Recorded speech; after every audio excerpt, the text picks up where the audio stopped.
Shout out to the chess club. I'm vibing.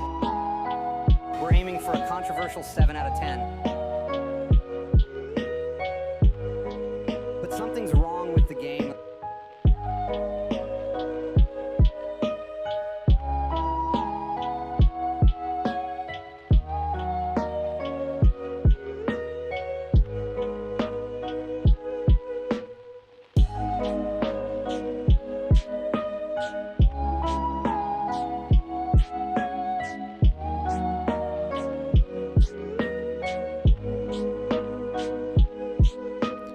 Okay, ladies and gents, we've arrived. We've made it. And here we are, ready to begin. Hi. Ooh, I turned the brightness up too much. Oh, my whiteness is blinding myself. Oh God.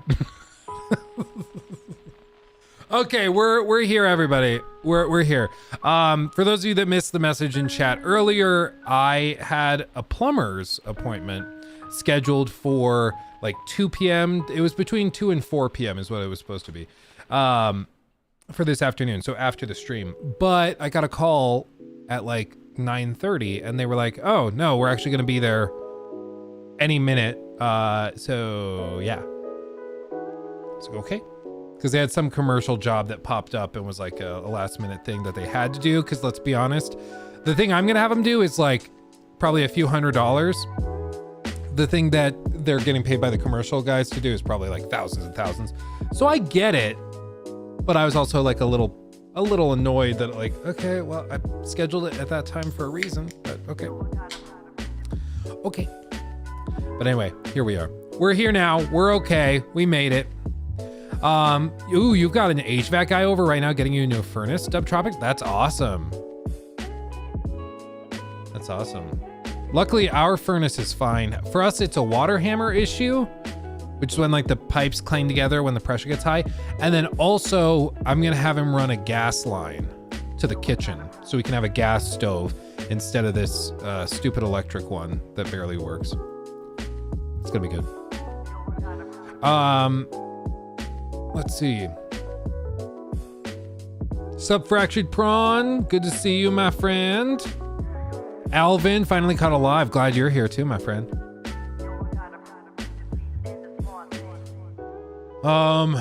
Okay.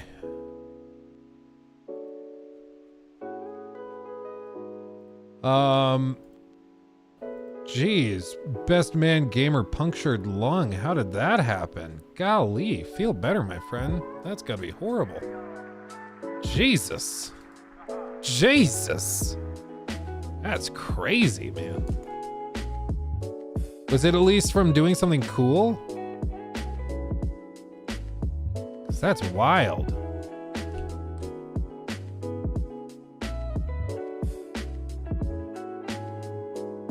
Okay. There we go. One Thick Panda. That's an awesome name, by the way. Thank you. Okay, get your chats up on screen.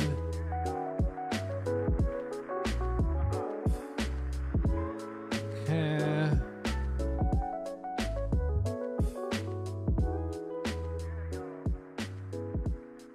There we go. Okay. Okay. Deep Rock Galactic? Yeah, I've heard of that. I know Deep Rock Galactic. I think I even own it. It's been a while since I checked it out, but yeah, Deep Rock Galactic. That rings a bell, my friend. That rings a bell. Question. If I don't like The Last of Us 2, is it still safe to watch your Last of Us 2 video, lol?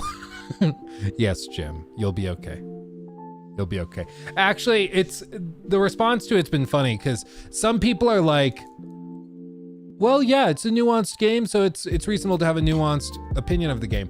Others, like, the idea that there could be a more nuanced opinion other than I hate it or I love it is just baffling to them. One guy, I wonder if he deleted his comment, actually. I'm gonna check it out. Because one guy, right as the video went up, posted a comment that was just like, I could tell he didn't like look up what he was talking about. Let's see, filter, response, I responded, apply.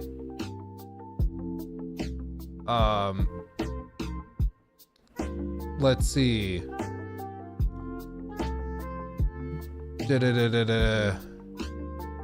Oh no, I think this guy, oh no, he deleted his comment.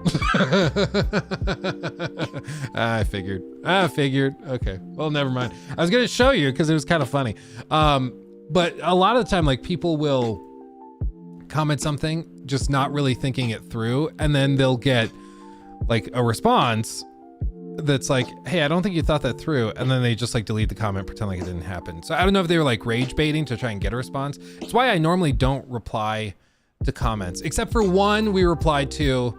Let me see if I can pull this up. I thought this was funny. That I have responded to. Let's see.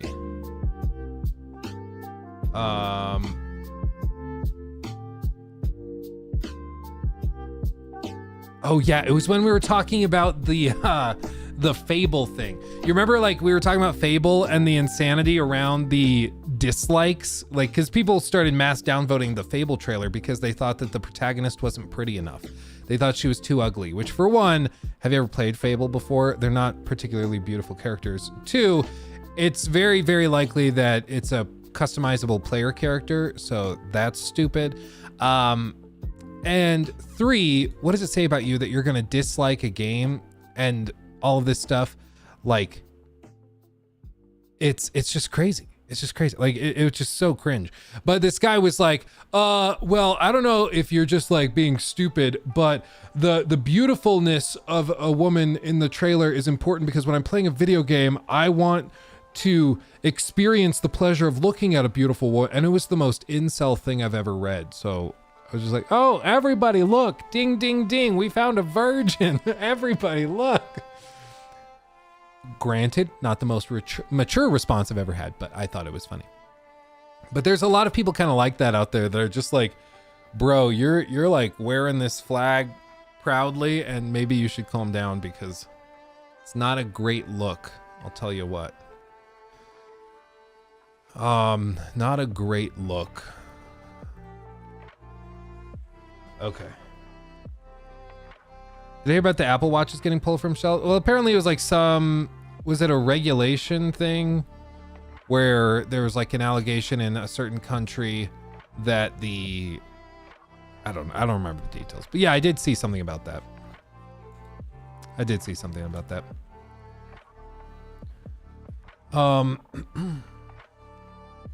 Oh yeah, Alvin, is anybody really surprised that they're just rewrapping 2K and Madden? Like, that's all they've been doing for years and years. It's not really a surprise at this point. What's more pathetic is that people keep buying it. But it's why I always tell people, like, it's really important, I think, to just remember, we talk about games all the time. Like, it's our bread and butter. We do it all the time, all day, every day. Like, we talk about games. We're very passionate about it. But there is a huge number of people, millions and millions of players, who play games, but are okay with spending ridiculous amounts of money on microtransactions, on season passes, on cosmetics, on stuff like that. Just because it's insane for us doesn't mean that it's insane for those millions of players, which is how games like Fortnite become so huge. It's how games like FIFA become so huge. And like a lot of these games like Candy Crush, they make billions of dollars a year. Like ridiculous amounts of money compared to like Baldur's Gate 3, a game of the year game that made maybe, when all was said and done, maybe $1 billion. Hogwarts Legacy made about $1 billion. Very, very successful. But those mobile games and these super heavily monetized games will make that in a single quarter. It's outrageous. But it's because their player bases are accustomed to paying a lot for a lot less. And part of that is because their communities can be kind of segmented away and isolated. So because a lot of the people in my community and in this community play a lot of different games, we see what like pro-consumer stuff is like and what anti-consumer stuff is like. And so we can compare the two. In the case of like, let's say FIFA players or Madden players, that's most of what they're playing is just Madden, just FIFA. Like that's what they do. They're a fan of the sport, and so they also play the game as well. And it's how like they also get people to spend $60, $70 a year basically for the new version of Madden or FIFA. But all that it really does differently is it adds a new roster with like the different players and stuff, new scores and everything. And like that's the only reason to do it. I'm still baffled. Like I was at like a family gathering and there was a football game going on at the time. I think it was right before Christmas or shortly before Christmas. And like I think it was like a gingerbread house building competition is what we were doing. And there were like members of the family over that it was like watching a drug addict like hunt for their next fix. It was crazy. Like they're on their phone, like trying to figure out how to watch the game that was going on at that time. And they could not possibly fathom, like, I don't know, just look at the live score. I don't know, like you're around friends and family, maybe focus on that. They couldn't. They had, in the family gathering, they had to have the game on. Even while like we're all talking and conversating, they're like staring at their phone to watch the football game. And it was very surprising. What also surprised me was they knew the name and stats and colleges of every single player on both teams. Like what? It blew me away. Now, granted, I've been like that with like chess in the past. Yes. Shout out to the chess club. I've followed chess very closely. Like, I could tell you the history of a lot of big players and stuff. But I feel like it's on another level when like they're memorizing hundreds of players' stats and histories and injury histories and like, oh, remember when they played Kansas City last year and then he had this crazy play where he had a pick six from the 20 and like, he just starts describing this. I'm like, I don't remember that. No, I sure don't. It was just weird. It was weird. But like those types of players that are that into it and committed to it, they are the ones paying $70 for the newest roster. Like they're the ones doing it. So not to say they're wrong for doing it. If that's their hobby, if their hobby is football or soccer or whatever, and they want to spend all of their free time and money pouring it into that hobby, okay, I can't really judge them for that, I don't think. In the same way, like some people, their whole hobby is like maybe Warhammer 40K. So they just buy a bunch of models. They have, they spend hundreds and hundreds of dollars on this stuff and build out their armies that way. And they just move from army to army. It's cool.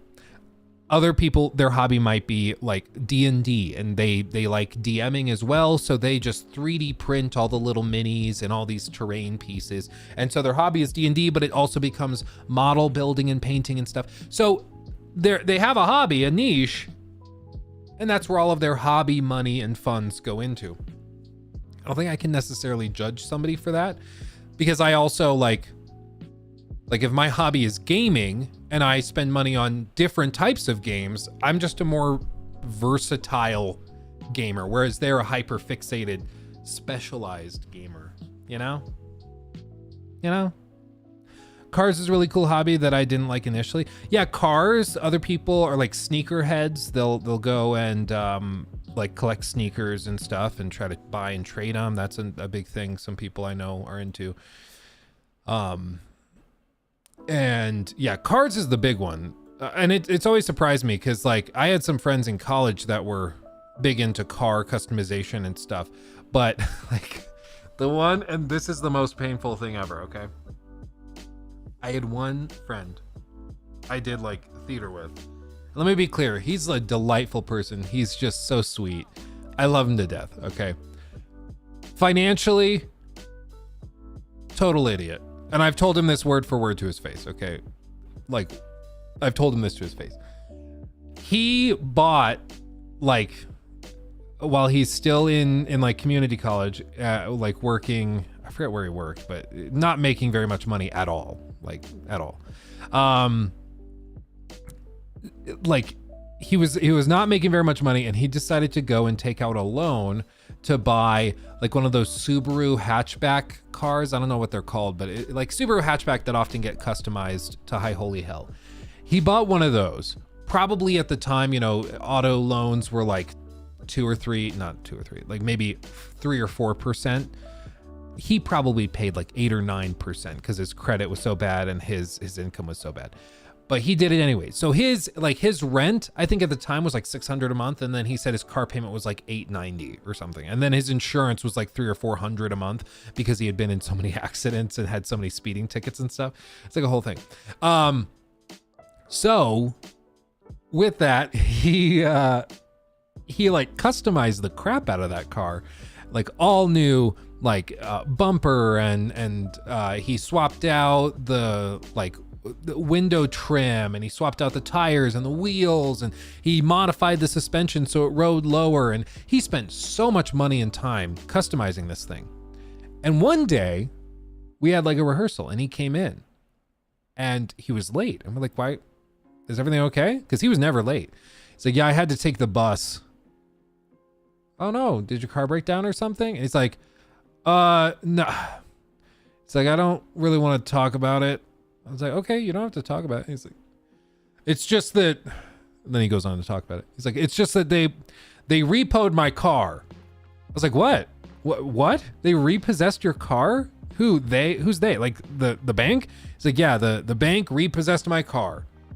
It's ridiculous. I was like, what made this happen? Like, did you miss like your payment or something? Like, what happened? He's like, it's ridiculous. I only missed like 5 payments over the last year. I was like, okay, I don't feel that bad anymore. Okay, you missed 5 payments. Yeah, they're gonna take your car away. Yeah, I lose sympathy at that point. And the fact that he was like, only 5, that made me like, okay, that's the problem.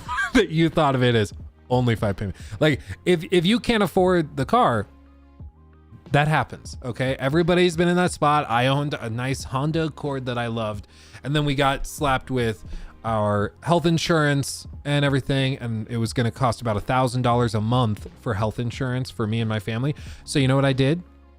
I sold my car, got rid of that monthly payment, and I put it towards health insurance. I could have kept the car, maybe missed 5 payments and had it repossessed, but no. Instead, I sold the car because I couldn't afford it anymore. It's pretty straightforward, right? Imagine that. Imagine that. So yeah, that was a crazy time, but that was an instance of something where I was just like, I understand it's a hobby, and the dangerous, like all hobbies are kind of, depending on how you look at it, all hobbies are probably a waste of time. Like, yeah, if you didn't have a hobby and you spend it working and earning money, you'd be better off. Yeah, probably that's true for any hobby. Like yeah. But everybody kind of needs a hobby. You need an escape, you need a release. It's probably better to get a release and escape that is not so expensive and that does not send you to the poorhouse, but just a recommendation. $1,000 a month? Yeah, no, just my health insurance for me, Nikki, Orion, and Lachlan is $1,000 a month. It's like $10.52 or something like that. Yeah. It's outrageous. It's outrageous. Yeah. I'm gonna adjust the brightness on the camera real quick. Yeah, health insurance, stupid, bro. When you are your own boss and you don't have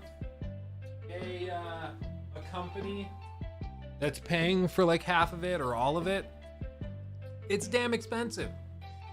I am the company that has to pay for it. So like, I don't get to save money on anything. I have to pay for it.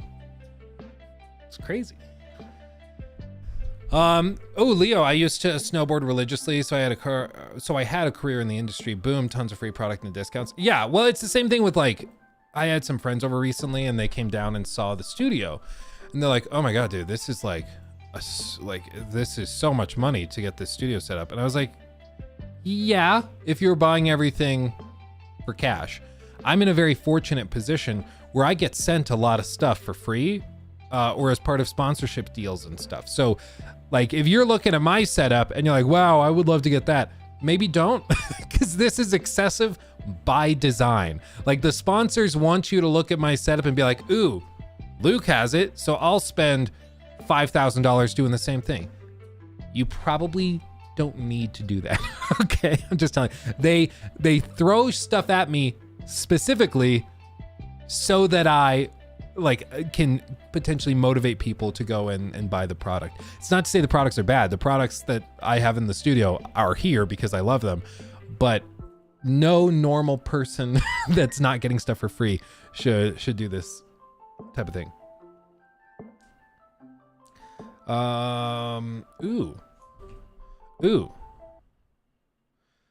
I think I just got a quote for something I have been working on.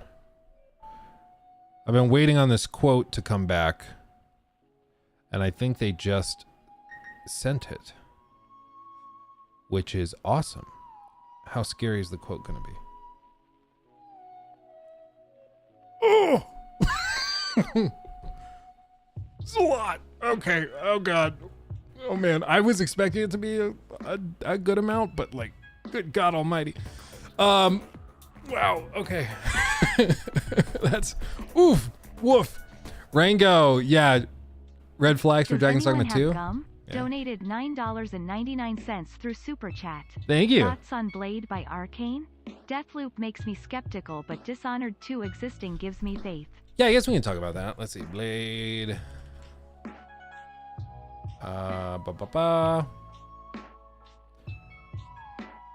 Let's see. Where else are we?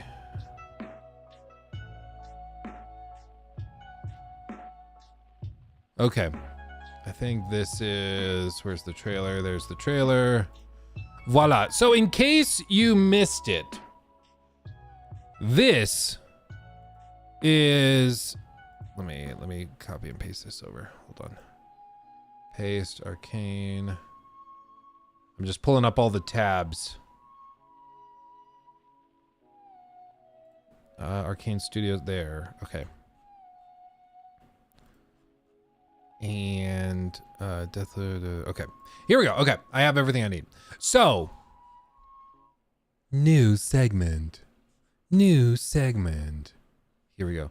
Lego Titanic, how many pieces? I think like 10, 11,000, something like that. Yeah, it's outrageous. It took us like weeks and weeks to build on stream. Okay. By the way, also everybody, I think I fixed the problem with our streams having crazy buffering and stuff. I did a server, a speed test thing, and our download and speeds were fine. The ping on the download was fine at like 10 milliseconds or whatever. But the ping on the upload was like 480 milliseconds. What? like half a second. So that's what was causing the issues as far as I can tell. I rebooted the modem. Just, you know, have you tried turning it off and on again? Unplugging it and everything, and then it worked. It worked. It was great. So, yes. Yes. Yeah, Rango, here, just a second. The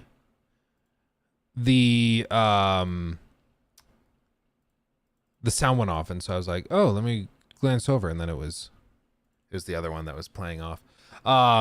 Yeah, just in case anybody's not aware, the reason that like sometimes the smaller super chats get buried is because the like text to speech only goes off for like $5 and up. So if it's under that, I will get to it, but it might get buried and take me a minute to get back to it. But yeah, Dragon's Dogma 2, you shouldn't ever get hyped. You guys know that. You should never get hyped. But if you do it for a good game. I do think Dragon's Dogma 2 looks really good, but getting hyped is a dangerous game to play, my friend. A dangerous game. Okay. Okay, here we go. Okay. So for everybody that somehow is not aware, at the Game Awards, one of the most interesting, dare I say, surprising, exciting, thrilling announcements, for some people at least, was the announcement of a Blade game. Now, I have heard from some people that, like, when they look at this trailer, it's getting, oh my God, it's getting copyright struck. Why is it saying no signal? Hold on. I can fix this. I can fix it. I'll make it better. There we go. Okay. So some people were saying when they watched this, they got copyright struck. So I'm not going to risk that. I'm just going to kind of jump around a little bit just to cover our bases. Okay. This is, of course, a cinematic type of trailer. They're not saying that this is running in the game. They're not saying that this is what it's going to look like when you actually play it. Seems interesting enough. And honestly, I don't think this is anything anybody really expected. What intrigues me is that the art style seems to be heavily inspired by comic books. You can see, I don't recall what they call this. I knew it at some point when we were talking about like Spider-Man, the Miles Morales films, like Into the Spider-Verse and stuff like that.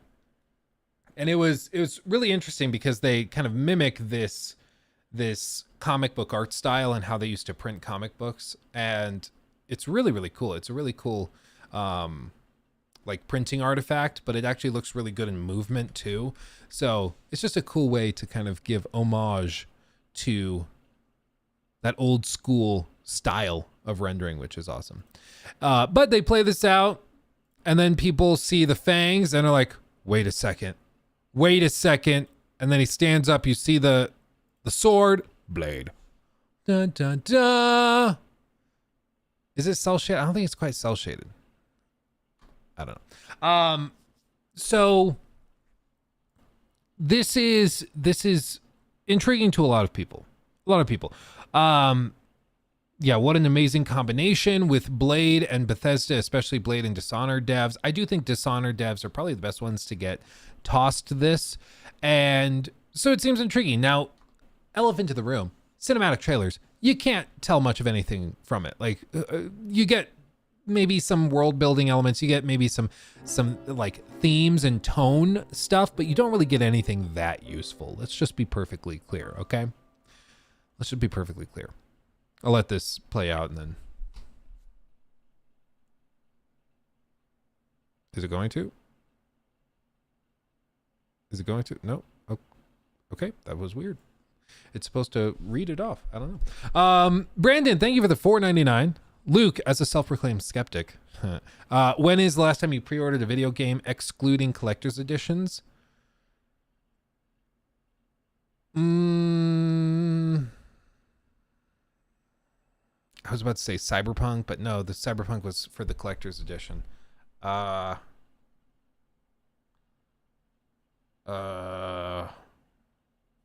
I don't think I got a review copy for Hogwarts Legacy. Did I? I don't think I did. So maybe Hogwarts Legacy, but that was after like the reviews dropped and everything. I maybe Hogwarts, because I wanted it pre-downloaded because like we needed to have it pre-downloaded so right as it went live I could play it and then do the video on it at like midnight.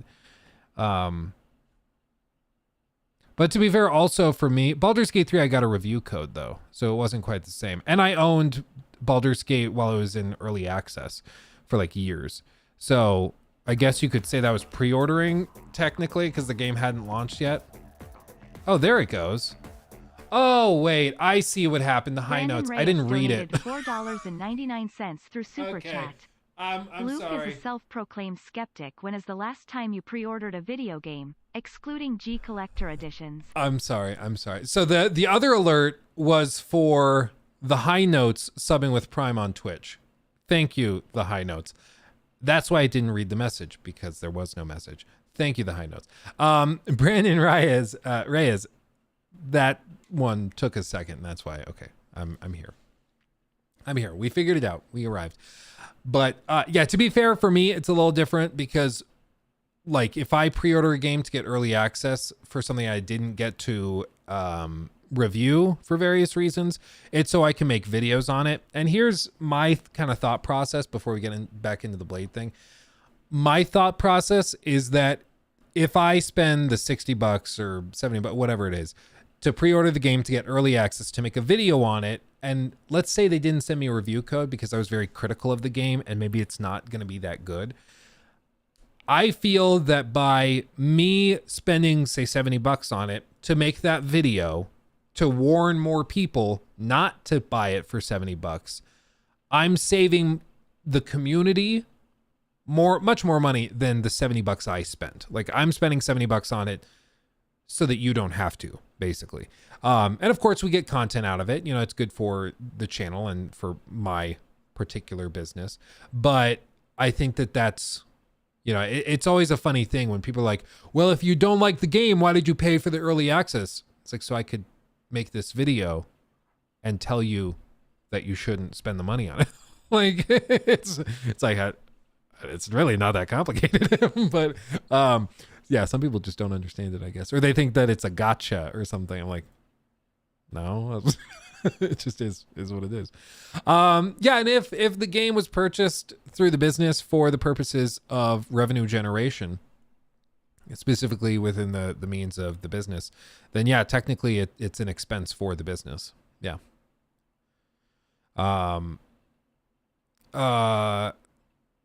Yeah, woohoo, tax write-off, you're damn right. Biggest nerd in existence. I'm not sure if I'm a nerd or a dork. I think they're different. I don't remember the difference, but when I did know the difference, I think I was more of a dork than a nerd. Because I think to be a nerd, you have to be like really smart on a certain subject, and like a dork is just a nerd that's not as smart. Or a geek. Yeah, I don't know.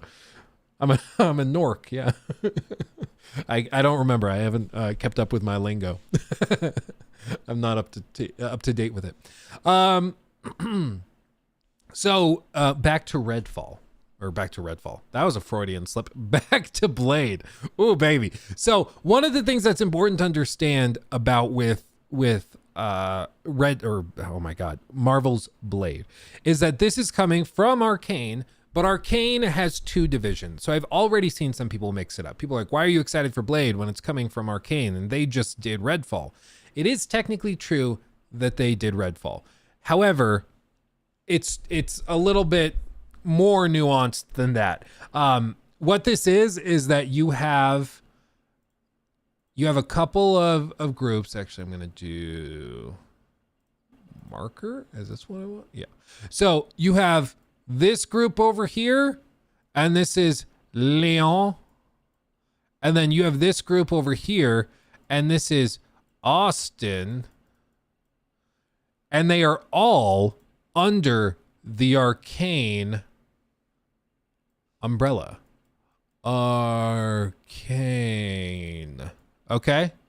So they're both Arkane, but Arkane Austin is not Arkane Leon, and vice versa. Okay? So for this, it's important to understand that Deathloop, for example, was developed by Arkane Leon. Arkane Austin and Roundhouse Studios, which is like a secondary studio, they did Redfall. And now Marvel's Blade is being done by Arkane Leon in collaboration with Marvel. However, like, this is just what you have to compare. Like, for example, Prey was Arkane Austin. Dishonored: Death of the Outsider was Leon. Dishonored 2 was the first one to be like completely developed separately. And so you have to just kind of understand how this breaks down and how each of these is kind of broken down. Because similarly, like, you might say, oh, Starfield's coming from Bethesda and they also made Wolfenstein. It's like, no, that's Arkane, or that's Bethesda Softworks, the publishing house. Bethesda Game Studios is a secondary, like, subsidiary group. It's just, they're different. It's just different. So just to be completely clear, the group that's making Blade is the same group that made Deathloop and the same group that made like Dishonored 2. And then prior to that, I think Arkane Austin came into the picture like 2015, 16, something like that. And so Dishonored was originally developed by Arkane, but that was before they became like multinational with their teams. So all this to say It's coming from the better or more accomplished and established of the two teams within Arkane. Now, does this totally like bypass all responsibility for Redfall and the disaster that was? No, because it's still the executive leadership within Arkane.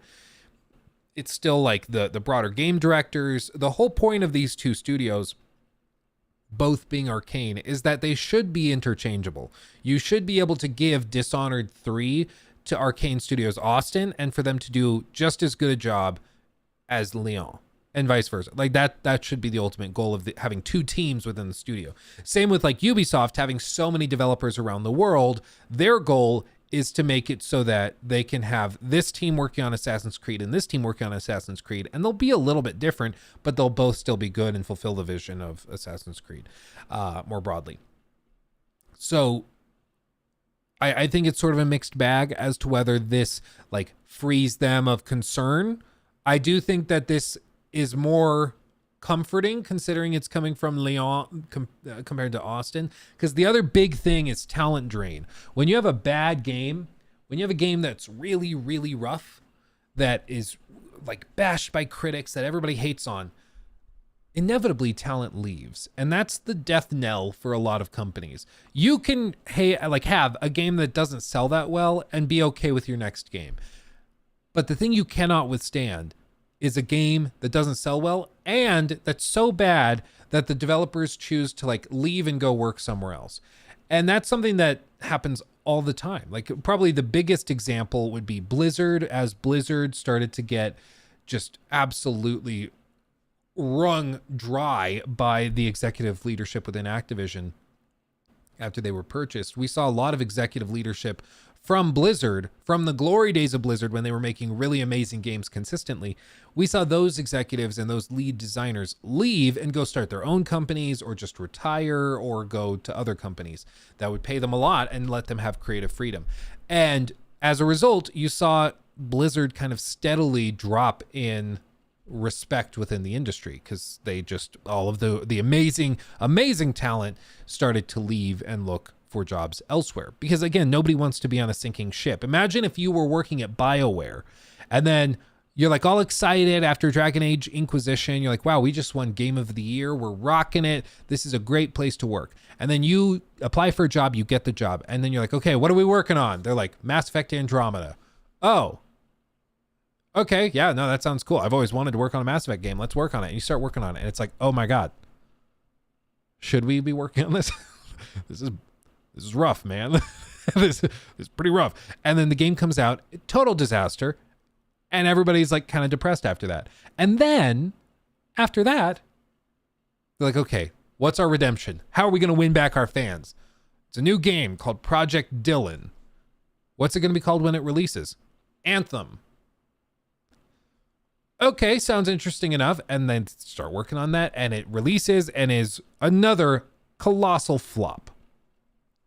At what point would you, as an employee, go, maybe I just want to work somewhere else? Like, nobody wants to work on flops. Everybody wants to work on something successful. Everybody. Like, would you rather work at a company that's doing really well or a company that's dying? Probably one that's doing really, really well.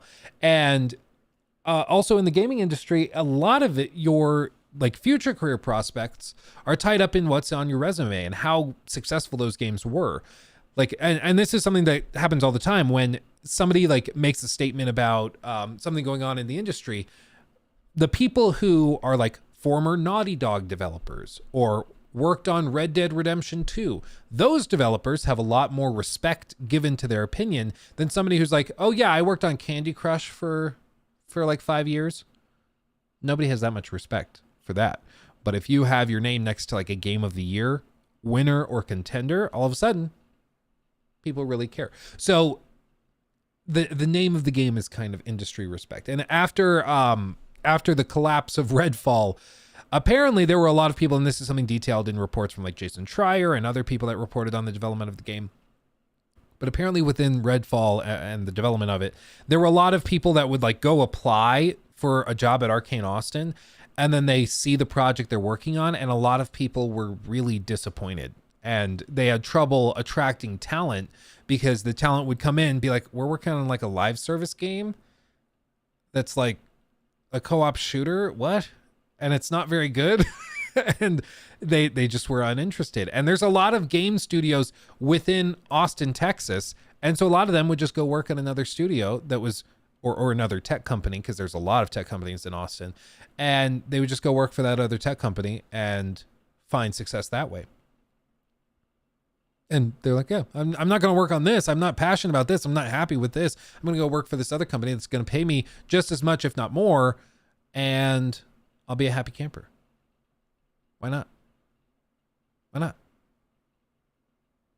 You know, so it's something that happened with Redfall.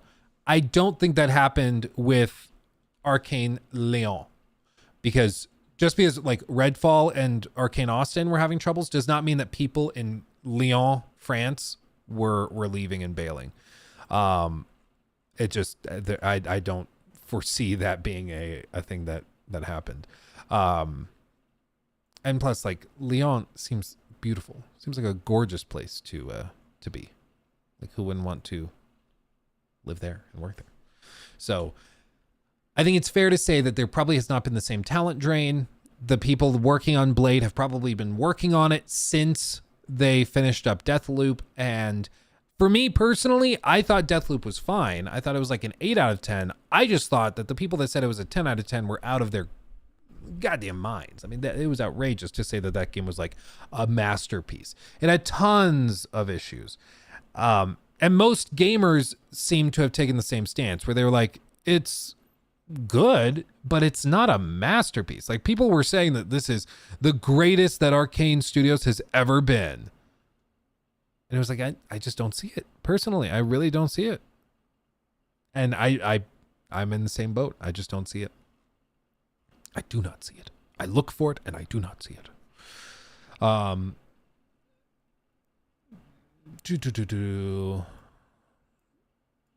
Sort of have that Outer Wilds issue where once you crack the code, the game sort of loses a lot of its intrigue. Yeah. I mean, it also had a lot of issues too, for sure. Get you there. Don't write off the French's ability to revolt. Yeah, you should never do that. You should never write that off. Y'all are just like always looking for something to protest. It's crazy. It's like in your DNA. And then you have Ken Levine, who just axed his whole studio after a great game, Bioshock Infinite, and wanted a smaller team. Yeah, well, Ken, so the insanity of Ken Levine is wild. I guess we can do this, Jacob. New segment. Ken Levine. So, has anybody heard? Do you know the Muffin Man? The Muffin Man. Do you know the Ken Levine? Do you know the Ken Levine? Ken Levine is an American game developer. He is the creative director and co-founder of Ghost Story Games, and he led the direction or creation of the Bioshock series and is also known for his work on Thief, The Dark Project, and System Shock 2. He is an incredibly accomplished developer. Okay, he's been tied to a lot of the most well-respected games in the last like 20 years. I mean, he's responsible for some amazing work. And apparently, according to some people that have worked with him, he's absolutely insane. Like he's crazy in a lot of good ways, and then also a lot of bad ways as well, according to like the executives that try to work with him. Basically, he seems like a classical creative type that is a very skilled creator of things. But when you try to put him on rails and try to get the product out the door, he's a little bit harder to work with. So as it just said, he worked on the Bioshock series. And one of the most interesting things about Bioshock is specifically Bioshock Infinite. So he worked on Bioshock in 2007, and then he worked on Bioshock Infinite and Burial at Sea as the lead writer and the creative director on both projects. creative director pretty much just deciding like what the game is going to look like. Sometimes you also have a game director that comes in and like helps with stuff. Notably, Neil Druckmann was the creative director on The Last of Us, but they also had Bruce Straley, who was like in charge of the gameplay and the actual functioning there. And then same thing with Uncharted 4. They worked on that, where Neil Druckmann was the creative director, coming up with the actual layout of the game and the design of the missions. Well, not necessarily the minutiae of the missions, but the settings and kind of the themes of it. And then Bruce Straley would go in and then he'd create the gameplay and try to make it fun and engaging to play. So sometimes you have the creative director and a gameplay director. Other times you'll just have a creative director. It just depends on how the studio's set up. But the point is, Ken Levine was responsible for a lot of the big choices in BioShock. I would argue a lot of the choices that made it really notable and interesting, especially with the original BioShock story writing and creative direction. I mean, the themes within BioShock are what really set it apart and what really make it successful. And that was all him.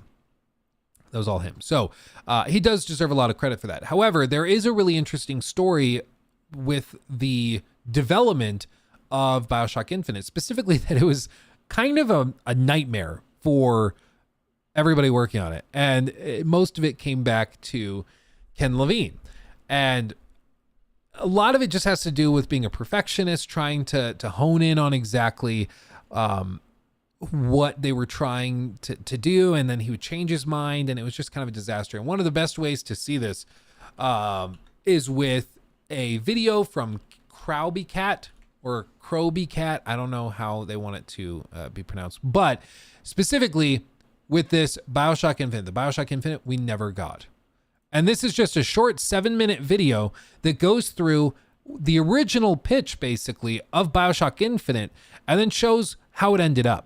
Because if you've never played this game, you might not be aware, but basically the final version of the game that we ended up getting was very different from the version that was originally discussed and basically pitched to, I'm sure, the executives and then also to the mass gaming public.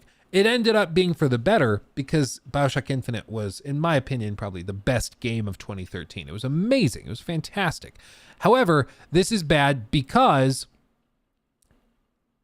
they basically restarted development like 2 or 3 times. Like they had to redo stuff all the time because he would just change his mind on how he wanted the story to work or whatever the plot twist was going to be or certain gameplay elements. And they just had to go back and rework it all.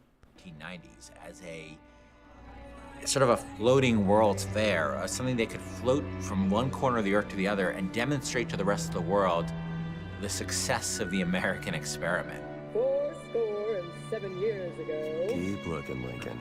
And what happened was there was a power struggle within Columbia. And this fellow who you'll sort of start to get a sense of in this demo, named Comstock, came into power in the city. And he had a bit of a different view. He had a more, I guess, extreme view of what the mission of America and the world is. And there were some people in the city who didn't like that. And that group was Vox Populi. Here you go, you sons of bitches! Your homes are ours, your lives are ours, your wives are ours. It all belongs to the Vox. And it started as a sort of a resistance, almost like a student movement against, the founders, the founders group that Comstock led, as, working to help, to unionize workers, to protect the rights of minorities, things like that within the city. But as the conflict between the founders and the Vox Populi got more extreme, each side started sort of ramping up their actions. Hey, little girl. Yeah. Where you going? Come on. Booker. Listen, friend, we're not looking for any trouble. Yeah. And by the time you get to Columbia and you'll see the Vox Populi in the demo, the conflict is pretty extreme, and both sides have a bit of an attitude of, well, as long as we win, nothing else matters. And you'll encounter the founders last time and sort of got a sense of the dark side of them, and this time you'll encounter Daisy Fitzroy, who's the leader of the Vox Populi. And so initially it seems like the game was themed and obviously taking a lot of nods from like concepts of typical revolutions, like most notably maybe the French Revolution or something like that. And, you know, really simple power dynamics and the shifting sands between those two. And then later on, it seemed like they started to get into this idea of like different timelines and time travel, and then bouncing between rifts. And it seemed like they got the idea to do this. Maybe they built a concept in terms of gameplay, and then they got that in the game, and it was actually, oh, this is really cool. So they reworked it all, and it just slowly morphs and changes throughout the years. Now, it's true, games change all the time during development. All the time. Like, no game at the start of development is going to be identical to when what it is at the end of development. However, you normally don't start talking about the game until you know what it's going to be. It's very, very rare to go on like a media campaign discussing the story and the ideas and themes and gameplay of your title, and then for the final product to be totally different, or at the very least heavily altered. But that's part of what happens when a developer kind of shifts and changes what they're trying to do over time. And this is also, it brings to mind with like Starfield, Emil Pagliarulo, the kind of right-hand man to Todd Howard. He said that Bethesda Game Studios intentionally does not use a game design document. They don't use documentation. And the reason that that's important is because when you don't have a design doc, there's no real way to like explain clearly to people that are new to the team or that are within the team and just looking for clarification what the tone is supposed to be, what mission structures they should be trying to do, what gameplay elements they'll have at their disposal, what types of things they should be putting into different side quests at this particular point in the game. There's just very little clarity there. And so as a result, you end up with a game that's very disjointed and that it feels like it's kind of thrown together because there wasn't a clear vision put out front right at the start. In the case of Bioshock Infinite, I think there was a mixture of things. On the one hand, there were people that knew what the vision of the game was, but it was constantly changing and altering. So it was never really clear for people working on it. Okay, are we doing what we were doing like in the summer, or now have things changed now that we're in the spring? You know, like what's it looking like?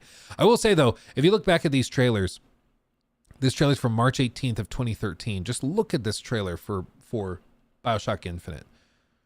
It's only a minute long, but man. Rated M for mature.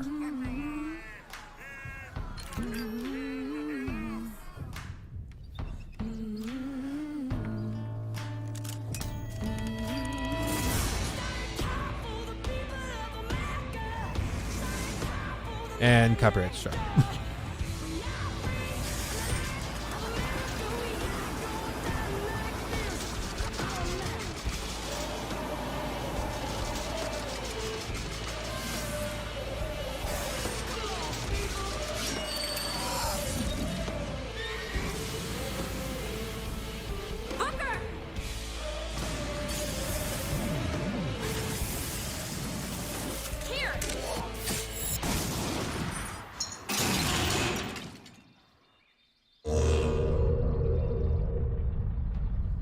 Like, come on. Bioshock Infinite, in stores March 26th.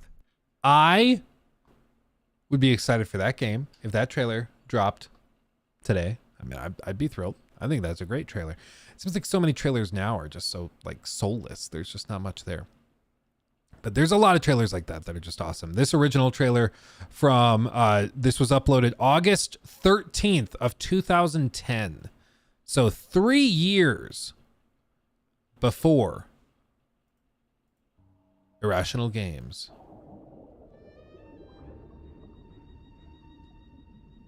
Three years. Ooh. And the music in these games, man. The music.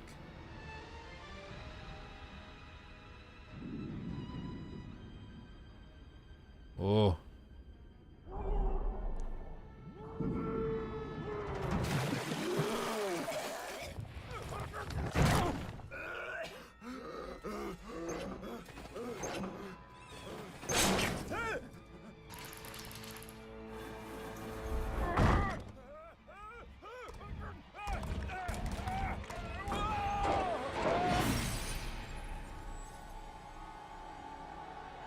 Like the little nod at the front of it to be like, ooh, see, this is Bioshock.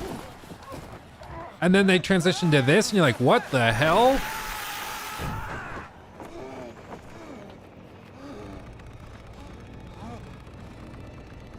Like this trailer has aged so well. Isn't it crazy?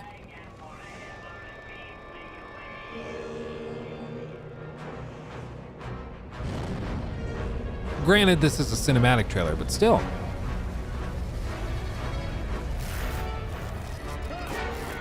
Hang on!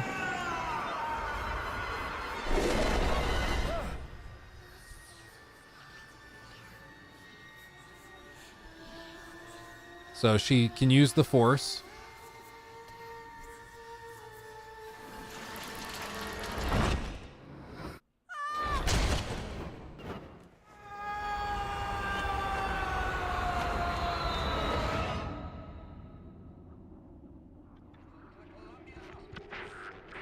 Like, come on. Come on. Is that not a fantastic trailer? That's so good. It's so good. So good. So that's kind of like the rundown on the development of Bioshock Infinite. Within it, more specifically, they say like the concept work on Infinite began in February of 2008, 5 years before it launched. Now, back in 2008, 5 years to develop a game was a very, very long time. Now it's pretty standard. Like now a lot of these big games on the AAA scale are going to take 4 or 5 years to put together. It's just kind of what's normal. But back then, that was pretty rare. I mean, you think back just to like the lineup of some of the biggest games at the time, whether it's like from Oblivion to Fallout 3 was like 2 years. Like 2006 to 2008. Like 2 years to make that game.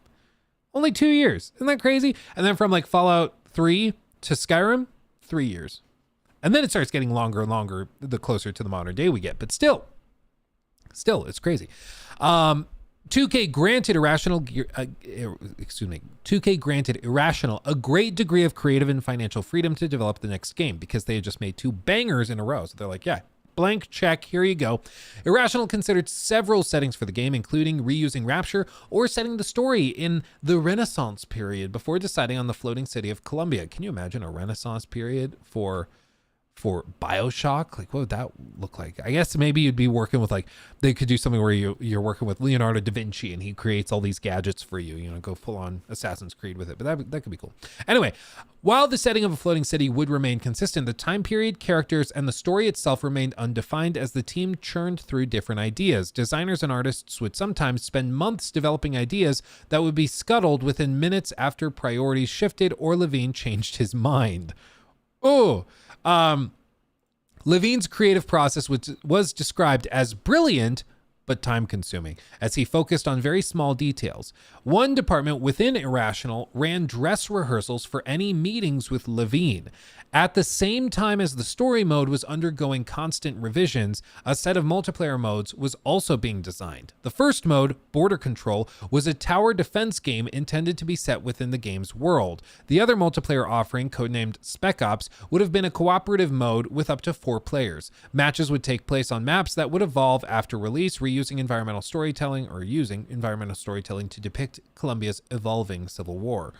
Weird, wacky, almost like live service.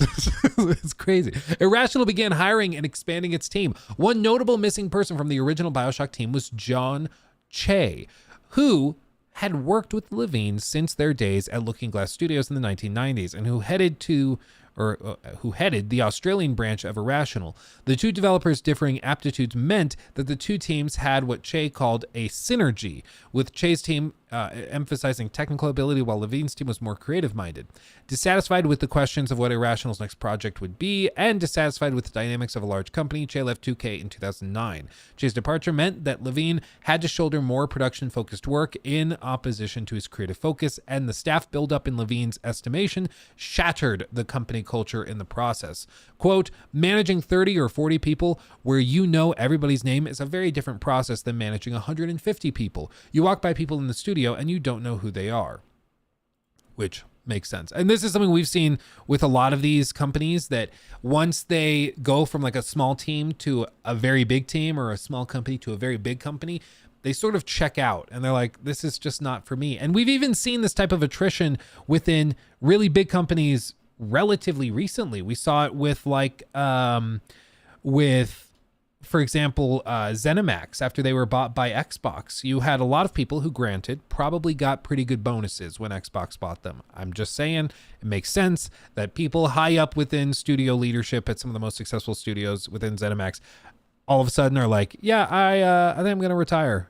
Even though I'm only like 47, I'm going to retire now. Like, they probably got a pretty good payout. I'm just saying.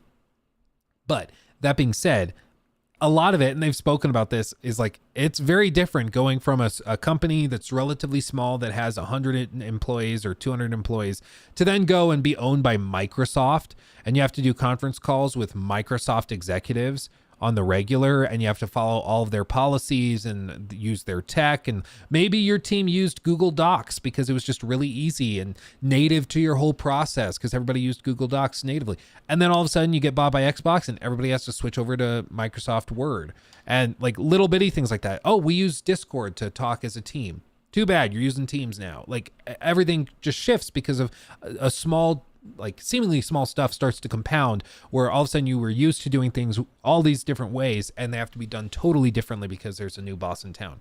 So there's just a lot of little stuff like that that can compound it. And more than that, more than anything, creative types are very different to manage than engineers and stuff. And this is something that's been discussed a lot in the video game industry. There's a lot of books on video game development that break this down specifically. And in the context of like my degree being in corporate finance, I took management courses and stuff. So like we were technically trained on this and discussed this at length, but it wasn't like my specialty. But in those management classes, they have whole like weeks and weeks of classes and trainings specifically on managing creatives versus like more intellectuals or engineer types. Because talking to engineers about like, hey guys, we need to do this, this, and this, and these goals aren't being met, and we have to finish this project on time. Let's get it. That's very different than talking to a team of like graphic designers who tend to be a little bit more, the way my professor described it, he was like, creative types are just delicate. He's like, because they work in emotions and feelings and evoking those things, they often have a much more sensitive sense of emotion and feeling. So he's like, if you go in there and you tell an engineer, hey, this sucks, can we figure out a way to fix it? They're going to be like, yeah, it does suck. Let's figure out a way to fix it. If you go up to like a graphic designer and you say, hey, this thing you drew sucks, can we fix it? Said the exact same way, that person that was the creative type tends to respond in a much more negative way. And having worked in both sides of this, in finance at a bank, in commercial real estate as a broker, and then also doing what I do now, working with all sorts of like video editors and designers and graphic designers and stuff, they are very different. Managing the different types of people is very, very different. And when you go from managing like 30 to 40 creative types that are only focused on like the creative process, going into like a team of 150 people and then being forced to manage the technical side of it too, when you previously have not had to bother with it, you can get into some real trouble. And it seems like that is part of the issue. Irrational worked in secrecy on Infinite for 2.5 years prior to its announcement, teasing the game with the moniker Project Icarus. The game was announced at a press event on August 12th, 2010 in New York City, where journalists were shown a teaser trailer and Levine outlined the basic story of the game. These were followed by several demos and showcases of the game at events in 2011. The 2011 Electronic Entertainment Expo, or E3 as you might remember it, demo was intended to communicate what kind of game Infinite would be not only to players, but also to the staff itself. While the demo was highly praised, it was also not an indicator of the game's current state. The demo was carefully rehearsed and encounters heavily scripted, as the game's AI was not in a functional state. The game was still undergoing a troubled development. While the big picture elements of the story were now locked, Levine continued to make changes to large parts of the game at a whim, despite the expanding costs of development and additional staff. The game was not getting closer to completion. Again, like, they would be making progress. People are praising the trailers, and then he would just change stuff. Just like, actually, we're going to do it this way. And they're like, you can't just do that. We're trying to like lock stuff in. He's like, I changed my mind. I don't like it. Figure it out. And it caused a lot of problems.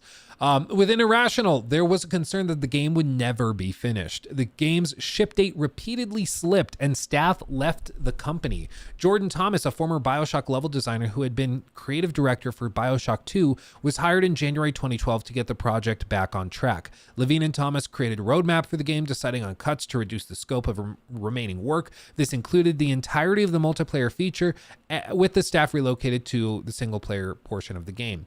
Thomas was followed in March 2012 by game producer Don Roy, experienced with closing out games at publishers like Sony and Microsoft. Roy said that there was no playable game available for him to try when he asked. There wasn't a playable build. Oh, baby. Oh, that's for 2012, after 4 years of development. That's wild.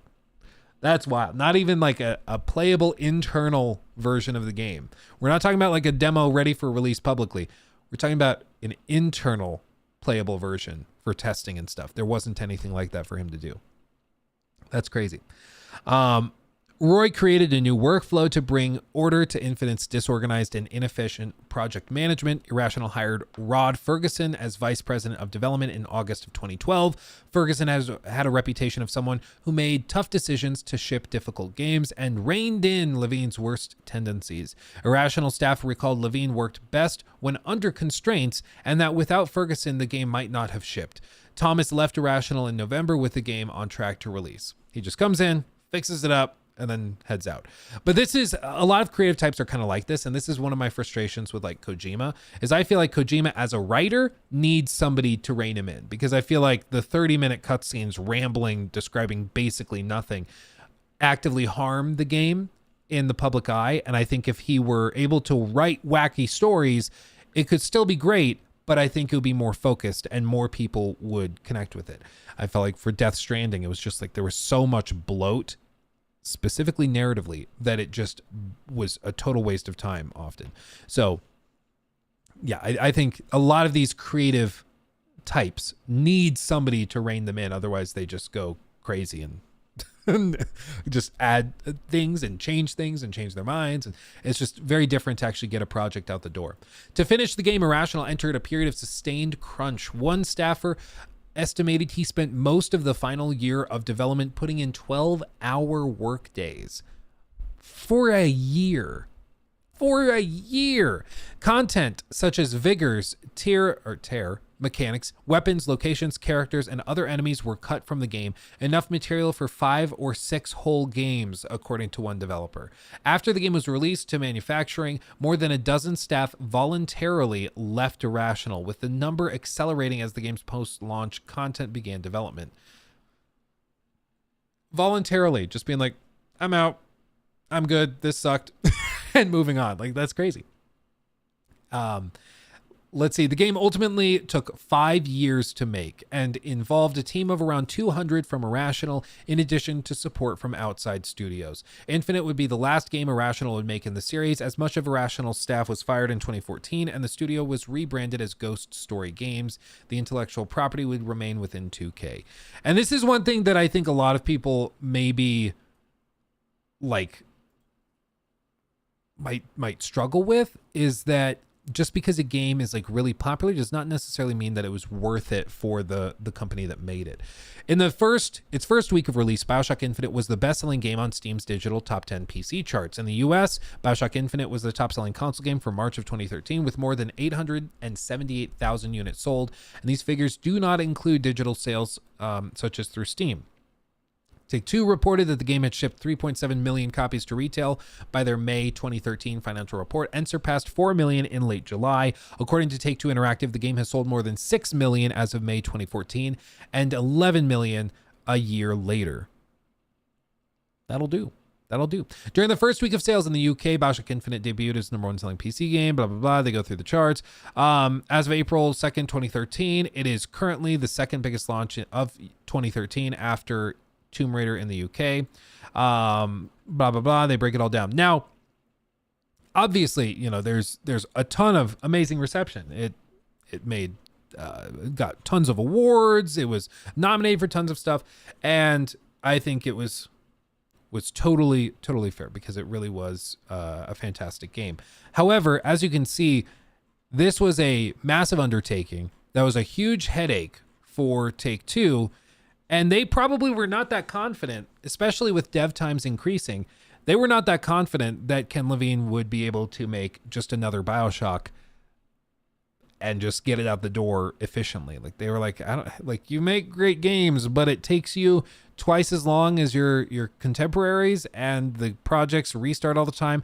And again, remember when we were saying one of the most valuable things to a studio is not necessarily just the singular guy at the top of the company. It's the dev talent. It's the dev talent. And if you are a creative type or a leader that causes the talent to flee when the game's done with development, that's a problem. That is a huge problem. There's different numbers that have been tossed around by all sorts of different businessmen, and it depends on how you count it. So you can kind of twist the numbers various ways.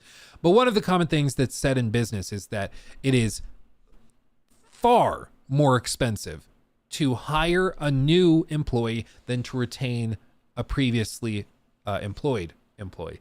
Not just because of the cost of like signing bonuses in highly competitive industries, but also the process of actually finding the talent, the time lost finding the talent, needing to spend time paying managers and stuff to interview and negotiate with them and get them on the team. And then often there's relocating costs to actually pay them to move to the studio. If you're trying to work in the office, there's usually some sort of compensation for that. There's also added costs just for training, because the person's going to show up to work on the first day. They need to be told what the game is supposed to be, what they're going to be doing. They need to be shown how the tools work. What are the procedures? What are the policies for data protection? Okay, am I allowed to have my work email on my personal laptop? If so, what are the security measures I need to take? Like, there's all of these other things that come in for these really complex operations. Like, just imagine getting hired to go work on like GTA 6. And you get hired in while it's still all locked down and not announced yet. Just imagine the amount of like very careful training they have to put you through, and then all of the very specific things they have to do to keep you in this small bubble so you don't see this bubble over here, so you can't leak stuff, causing too much problems. It's just very, very complicated. And by some metrics, some books and professors will say like it's 5 times more expensive to hire new talent and new employees compared to keeping old talent and employees. Others will say it's like 20 times more expensive to hire a new employee versus retain one. It just depends on how you twist the numbers. But all of that to say, it's very, very expensive to lose talent. And in the case of the games industry, it's all the more expensive because there's basically a fixed amount of talent within the industry. Like there are amazing devs, but there's not always a steady flow of amazing devs back into the industry. There are very talented people, but it takes those people a handful of years to get their feet under them to the point where they can join any team around the world and be able to really contribute meaningfully. It's why, you see some of these top designers and game developers bouncing from major studio to major studio to major studio instead of those studios just hiring new talent right out of college because they want experience. That's very valuable to them. So that's another added cost to somebody like Ken Levine at these big companies, is that he's actually burning through talent, and the talent is like, hey, we don't like, this was miserable. Like, we're glad that it won all these awards, was super well received. I'm glad that I can put this on my resume, but this was awful. Like, this was a miserable process. That's a problem. That's a huge problem. So all that to say, what's Ken Levine doing now? Well, after he finished at Irrational with BioShock Infinite, some interesting things happened. So on February 18th of 2014, Levine announced that Irrational Games would be closing down, with 15 members of the staff to follow Levine to focus on digital-only, narrative-driven games for Take-Two. Levine stated in a 2016 interview that the stress of managing Infinite's development had affected his health and personal relationships, and rather than stay on to lead an even larger BioShock game, he opted to depart from it. Levine's current project involves a concept of narrative Legos that can be used to create an endlessly replayable, story-driven video game. interesting, whatever that means. Ghost Story Games. On February 23rd of 2017, Irrational Games was rebranded as Ghost Story Games, founded by 12 of the former Irrational members, with Levine remaining as president and creative director. In January 22, the studio's game was reported to be in development hell, with employees blaming Levine for a lack of leadership in producing a vaguely pitched game that Levine described as narrative Lego, in which every player would have a unique experience. On December 8th of 2022, they revealed their game, Judas. You sensing a pattern? You sensing a pattern? Like, this is just, there are some developers and some creative types that are so amazingly talented, and yet they usually have one big problem or one albatross around their neck. And in this case, it seems like that's precisely what's happened, is that Ken Levine is an amazing developer, but he consistently has this problem of clear leadership and retaining talent that is not going to get pissed. So they released this trailer on December 8th of 2022. How they describe it is a disintegrated starship, a desperate escape plan. You are the mysterious and troubled Judas. Your only hope for survival is to make or break alliances with your worst enemies. Will you work together to fix what you broke, or will you leave it to burn? And then in all caps, fix what you broke. Let's see what it looks like.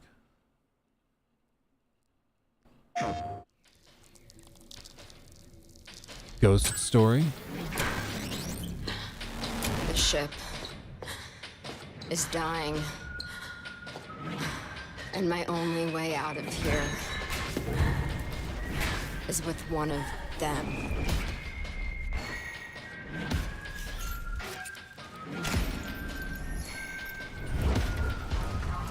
I was sailing to that distant shore.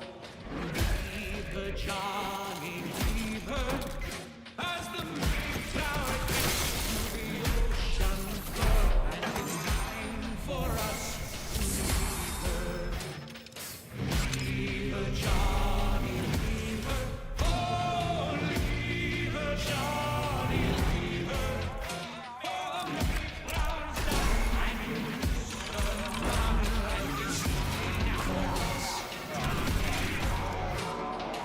People say I have this coming. And you know what? They're right.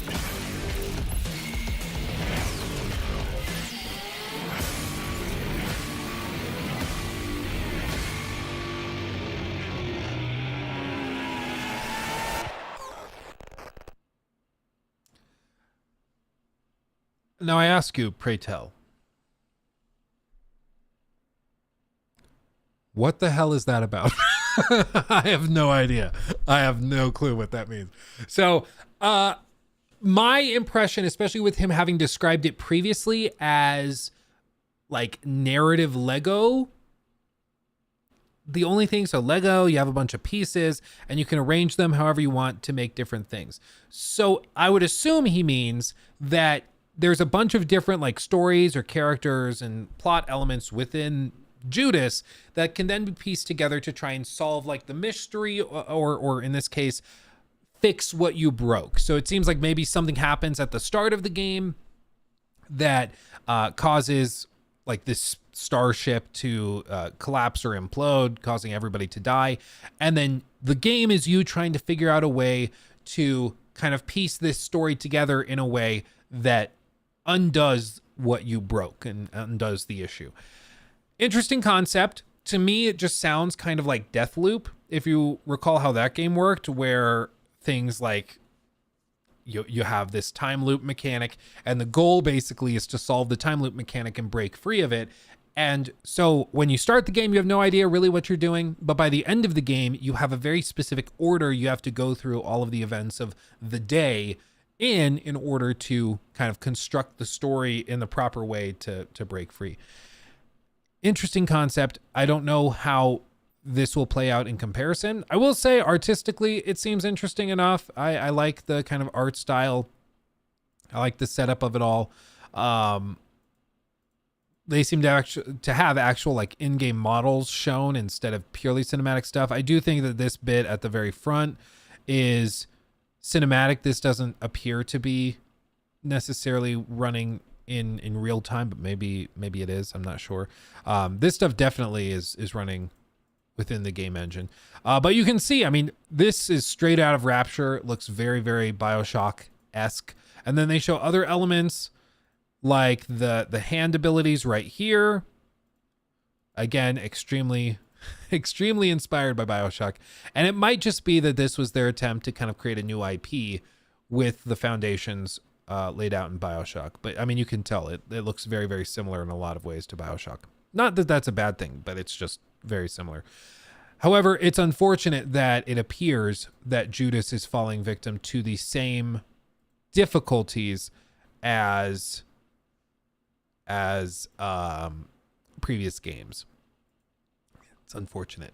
The way it's described, Judas is the debut title for Ghost Story Games, which is just a reformed version of the previous studio, but they lost all their employees, so it's basically a new studio, even if it might legally be the just new version of a previous one. It's founded by Ken Levine following a shutdown of Irrational Games, developer of Bioshock. The game's concept started in 2014 when he talked and explained his ideas that they would want to try working on a game during the Games Developer Conference with Narrative Lego, where they can alter story elements they can use to make a very replayable game with multiple outcomes. The following year, Levine stated that this game would be a first-person science fiction game similar to System Shock, which is something he also worked on. Middle-earth Shadow of Mordor, in particular, its Nemesis system was cited as one of the game's inspirations. That's interesting. I've said before, Nemesis system, one of the biggest innovations in all of gaming, and it's basically been unused since 2017.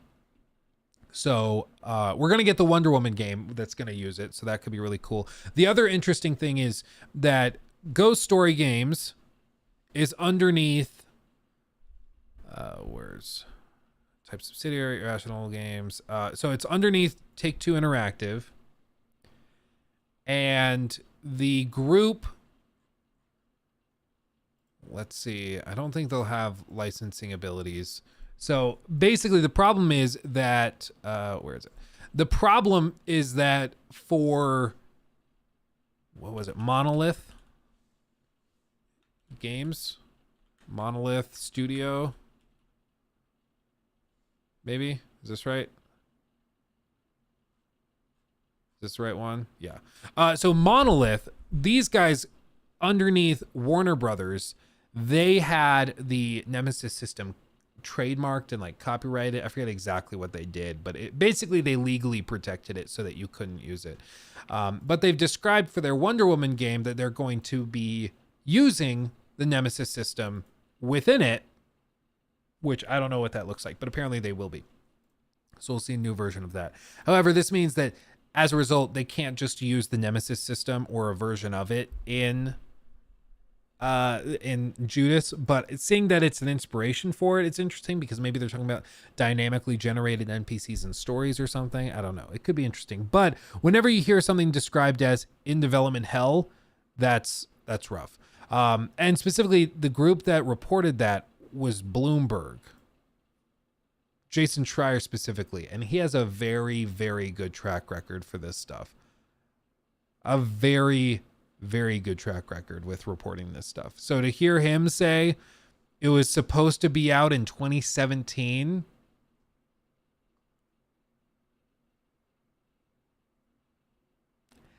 that's rough. That's rough. A game arriving 7 years late. Possibly 8 years late, because they're saying they expect it to come out latest. They're saying latest March of 2025. At the latest. Judas will be released on Microsoft Windows via Steam and Epic. Take-Two Interactive, Ghost Rider, or Ghost Stories owner expects the game to be released by March 25 at the latest. I'm just saying. There's some games that are in development hell that end up being great. It technically can happen. Technically. But what do we call a game that's been in development hell for like 7-8 years? We called that a big old red flag. I'll tell you what. I'll tell you what. I hope it's great. But whenever a game has been in development and stuck like that for so long, it usually shows mismanagement. And this is just the common thing that we've seen. Yeah, Skull and Bones could be amazing. Will it be amazing? We'll see. But it's a red flag. Thank you, Deep. Yes, it's a red flag. It's a big red flag. So you just have to be very skeptical of these types of things, okay? Because everywhere that Ken Levine seems to go, the company is plagued with mismanagement. And I think it's because he's a great game designer. He is not a very good manager. And I know we all, trust me, I get it. We all love to bash on like on managers, because everybody's always like, yeah, managers, especially bad ones, they're usually just people that were bad at the job but were good at schmoozing the higher ups, so they get the job as the boss and they end up making more money than the people doing the actual work. And that's absolutely the case with a lot of bosses and a lot of situations like that. But at the same time, there are occasions where you have somebody that is really good at their job or really good at what they're doing and is also a great leader and motivator. And like, I think Hidetaka Miyazaki is a phenomenal example, an amazing game designer. And he also apparently is able to run a very tight ship at From Software, like very, very tight ship. They have a very efficient team that's able to put together some massive games that are consistently some of the best reviewed games of the year. And he's basically created his own genre around the games that he's designed. And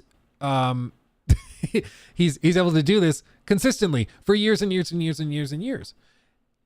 And Ken Levine, very gifted game designer, but it seems like he's missing that other part, which is being able to lead and manage a group of people. And it's why usually you need like the creative type paired with the business type. You need the way Wozniak, Steve Wozniak, the co-founder of Apple, he described it in a speech I remember hearing in college, where he was like, every amazing company and team needs the hippie and the nerd. He said you need the hippie that's got the vision and is the creative type and can kind of see the broader picture and think very differently. And then you need the nerd who can keep him on track and confront him with reality when it's not convenient for him, you know? And that's what you need. You need that balance. Some people are gifted enough and talented enough that they can come in and they can balance it and they can do both. Others are not like that. You know, it's just a little bit different. I have not seen that, Nate. I have not seen that. An internal leak of Star Citizen? Like, did they have some element leak or something? I have not seen that, no. Interesting. Interesting. Let me know what happened with it. Toss that in chat. Maybe we'll look at it. Alan Wake was a game that was in development hell and turned out great. Yeah, like I said, sometimes it can work. Sometimes they click together. The original Bioshock Infinite is another great example from Ken Levine, where he had a game in development hell and it ended up being a lot of people's favorite game of the year and a game they still go back and play regularly that they love and cherish. Was that a red flag? Yeah, that was a point against it. The game just ended up being so good, it outweighed the red flag, you know? So I think that's just important to keep in mind, you know? Release date of 1.0. Oh, I mean, I wouldn't believe it for a second, whatever leaked about a potential release date. So whatever the leak said, I would probably add like 5 years to it. I would not buy that for a second. But all this to say, the whole thing with Judas and with Bioshock is just fascinating because it is an amazingly accomplished developer at the helm of these studios. It is a franchise in the form of Bioshock that's just made tons of money and has been very, very successful. And yet they just seemingly cannot figure out what to do with it or how to make it function consistently well. As for the future of Bioshock, 2K formally announced in December of 2019 that a new Bioshock title was under development and was still some years from release. The game is being developed by a new internal studio, Cloud Chamber, with offices based in San Fran, which is 2K Marin's old offices, and a newly established location in Montreal. The studio is led by Kelly Gilmore, who had previously worked at Fire Access. The lead staff include art director Scott Sinclair, who had worked on the first Bioshock, and Jonathan Pelling as design director, having previously done level work for Bioshock and Infinite, and Hogarth de la Plante as creative director after having worked on other Bioshock games in numerous roles. So you can see for 2K, they were like, Bioshock is a huge asset for us, an amazing IP, and we are just going to we're going to get a sequel out. We're going to do it, but we're going to put a team on it that we think can do it without falling into development hell, which I just find really, really interesting. As of right now, like, there really is not a whole lot to say about this. They are working on it, and we'll see. There has been basically no news since 2019. And if we go to their website, you see Bioshock, Bioshock 2, Bioshock Infinite, and next, whatever is next. They say they're hiring systems designers, technical producers, pipeline technical animator. What worries me about that is that, like, systems designers, my understanding after a lot of reading and studying in this field, systems designers are primarily doing their work in the early stages of development. They design the systems to be used in the game. And so once the systems are done, you can design the rest of the game, basically. So to see that they're still hiring is a little concerning for me. But maybe it's just an old job posting, or maybe they're preparing for something else. Who knows? Who knows? But you can see it's a relatively small team. It's a dynamic team, but then they also have some people there that have worked on the original Bioshock games. So it could be amazing. It could be great, but we've not heard anything in going on 5 years, which should be plenty. They announced they're working on it. A lot of AAA games take about 5 years nowadays. So who knows? Maybe we're going to see it soon. Maybe this summer we see a trailer drop for it for the next Bioshock. That'd be great. That'd be great. But time will tell. But it's just a fascinating tale of one of the lead franchises and designers in our industry. And it is still just so plagued by something as stupid as mismanagement. You can have an amazingly talented group of people, but if you have bad management, the whole thing can collapse. And it's a similar thing I think we've seen with many other studios, many other big publishers. I think you've seen it at like Activision and the steady decline of Call of Duty and the quality there. You've seen it at Blizzard with the collapse of the management and leadership there, to the point where it's just a toxic hellscape, according to some people, to work there. You saw mismanagement within Ubisoft. We've seen mismanagement within Bethesda Game Studios, not to the same degree as elsewhere, but we just specifically with like no design documentation, no clarity on the project's vision and stuff like that. And it leads to games that are significantly worse than they could have been otherwise. And it's just a very interesting discussion to have, I think. Okay. End of segment. There you go, Jacob. End of segment. Okay. I saw some people talk about this, so let's touch on it real quick. Let me see if I can find here. So, interestingly enough, this was not on my bingo card for this week, but Sven Vinke, head honcho at Larian Studios, very important man, very established man, very accomplished and rewarded man at this point. He responded to something that came out just in the last day or two. Basically, this guy, Philippe Tremblay, he came out and said something that got people kind of riled up.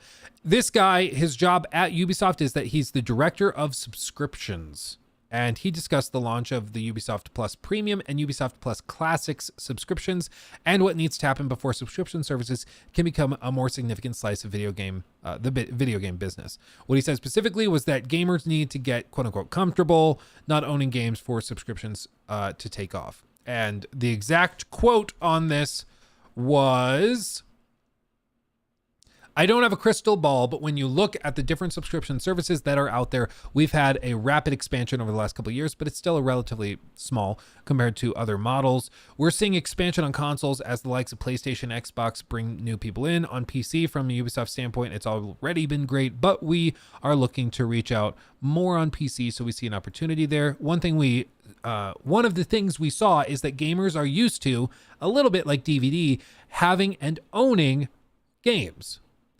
That's the consumer shift that needs to happen. They got comfortable not owning their CD collection or DVD collection. That's a transformation that's been a bit slower to happen in games. As gamers grow more comfortable in that aspect, you don't lose your progress. If you resume your game at another time, your progress file is still there. That's not been deleted. You don't lose what you've built in the game or your engagement with the game. So it's about feeling comfortable with not owning your game. I still have 2 boxes of DVDs. I definitely understand the gamer's perspective with that. But as people embrace that model, they will need to see that these games will exist, the service will continue, and you'll be able to access them when you feel like that's reassuring. Streaming is also a thing that works really well with subscriptions. So you pay when you need it, as opposed to paying all the time. And needless to say, people did not really like this. What I thought was so interesting about this is that for one, I don't know why he was talking about this. Granted, he was talking to gamesindustry.biz, but this is something like executives, I guarantee you, I've been talking about behind closed doors for years. Like, I know we're all like shell shocked and surprised by it, but no doubt they've been talking about this for a long time, trying to figure out how to get gamers accustomed to this and to just stop worrying about it. Because the ultimate goal is to get players to the point where they're paying subscription, just like for cable or Netflix or whatever else, or Spotify, and they're paying monthly for that, and if they want to game, they have to be subscribed to it, and that's it. Will there still be the option to buy it full, in its entirety? Like, is iTunes even allowing you to buy music anymore? I genuinely don't know. Buy songs? I don't actually know. Can you still like buy a single song on iTunes? I think you can. Yeah, I think you can. But like, it's just people have grown accustomed to having something like Spotify. Because I remember the days when if you wanted to listen to the new album from whoever, you had to spend $20 on it and then download it. And that was the only way you could do it. And then Spotify came out and everybody was like, I can listen to whatever I want. And granted, I still have to pay like $10 a month, but I can pay $10 a month, listen to whatever I want ad free. So it's more bang for the buck, whatever, So I think they probably will indefinitely have the ability to still purchase games. But what you're going to see is an increasingly intense push to make subscription services and to make digital versions of games and stuff much more convenient. And that's how they did it with music. Like, people could buy music. Yeah, you could buy your song and own the actual MP3, whatever. But it became so convenient to just have Spotify. People just said, I'll just do that. Like, yeah, I like the idea of owning my music so you can't take it away from me, but it's just so convenient to pay $10 and just have it, and that's what they're going to do. And you're already kind of seeing it with something like Xbox Game Pass, where, yeah, you can pay $70 for Starfield. Yeah. No one's going to stop you. You can do that. Or you can just pay $15 for Game Pass for a month and play it there. Much more convenient. Difference is you don't own Starfield in the latter example. You are renting it in a sort of way with the subscription service. But for a lot of gamers, and this is where I think, again, it's important to try and remember that the vast majority of gaming revenue comes from people not like us that are more casual, okay? For the average person, they play a game like Starfield or like Shadow of Mordor or Bioshock Infinite, whatever. Excuse me. They'll play that game for the 20 hours that the campaign is and the story, and then they're probably putting it down and moving on. Unless it's a live service game, they're probably playing it and then they're not touching it again. This is why GameStop was able to have such a successful business model for so long, is because people would buy the game physically, play it, and then a week later bring it in and sell it back to GameStop for however much money, 35 cents or something, and then be able to put that towards the next game that they buy. And they would just kind of cycle through it that way. And I think that the prospect of, instead of paying $70 for the game, only paying 15, and then you get that game and you get all of these others, that's very appealing to a lot of people, in the same way that Spotify was very appealing to a lot of people. Now, the interesting thing with this is kind of an interesting anecdote posted by Matt Piscatella, executive director and video game industry analyst at Arkane or NPD. He posted this up, which is verified. I mean, this is well known. Subscription growth has flattened, and subservices on console and PC platforms accounts for only 10% of total video game content spending in the US. I get that some people want to protect their preferred model, but the idea that subs will become dominant is unsupported by data. And this is true. This is true. Right now, there is no data suggesting that subs will become the mainstay. That's what they want to happen. That's what, like, Xbox, Ubisoft, EA, all of these companies would love for the subscription to become the mainstay. But as of right now, there is no evidence or data pointing that that is in fact happening. Okay. Right now, the gaming public likes the idea of owning, at the very least, their single player games. It's true that for something like Fortnite, if you're talking about a free-to-play game, you don't technically own a free-to-play game. You're just kind of accessing something, a platform, basically. And, but, you know, at the same time, you could say that, like, when you buy a skin in Fortnite for whatever it is, $50 or $20 or whatever it is, you are buying that, but you're buying it for use on a platform you don't own. So you're still kind of like half renting it. Like, if you bought a bunch of skins in some live service game 5 years ago that got shut down recently, that money's just gone. Like, it's gone. Like, did they bring over all of the skins and stuff from the original CSGO? Was that a thing, or did they force you to restart? I think they forced you to restart. I'm not sure though. But anyway, with all this, I think gamers are just very resistant to this concept. They're very, very resistant to it, and for good reason. I mean, I don't think you should just go along with it. But the name of the game with pushing people into these subscription models, it's always been based around convenience and just making it make more sense to do that. In the same way that streaming made more sense than cable when streaming became huge. And now that streaming has killed off cable largely for most people because it's so much more convenient, now they've cornered the market and they can start raising prices and exclusivity and stuff like that. And the same thing would happen if these subscription models became more established. If Ubisoft got their subscription models, like Uplay Plus or Ubisoft Plus, whatever, if they got those growing more and more and more, then no doubt they would take all of their games off of Game Pass, off of PlayStation Plus, whatever. They would strip all of them, make it exclusive to their platform. And Xbox would do probably the same thing. PlayStation would do the same thing. And everything would just become segmented. So if you wanted all these games, you'd have to just start subscribing to everything, and it would be $45-$60 a month just to have access to the games. And some people would still think that was valuable because they're spending less than they would have if they bought one $70 game every month. But I think this is why you're going to continue to see prices increase over the next 5 to 10 years. You're probably going to see games push for like $80 a copy at the top or early on in the next console generation. I wouldn't be shocked if that happens whatsoever. The other thing I've said is going to happen a lot, and buckle up for GTA 6 to do this as well. I think they're going to have a launch version that's $70, but they're going to have like a week of early access. And if you want early access and you don't want to miss out and have the story spoiled for you and everything, you have to pay for the $120 deluxe edition or something. And so then basically the standard version is going to be 120, because as we all know, early access is just a fancy way of putting the actual release date here, and that's early access, but it's actually the release date. And then everybody else that's poor or doesn't have as much money plays it a week later. It's like the being poor tax, basically. That's all it really is. Like, yeah, you can be like, it's early access. No, we know what it is. Like, come on, we're not stupid. So with all of this said, I think that there's going to continue to be a push from Ubisoft and all these other companies to try and make subscription models work, because they're great. They offer consistent revenues.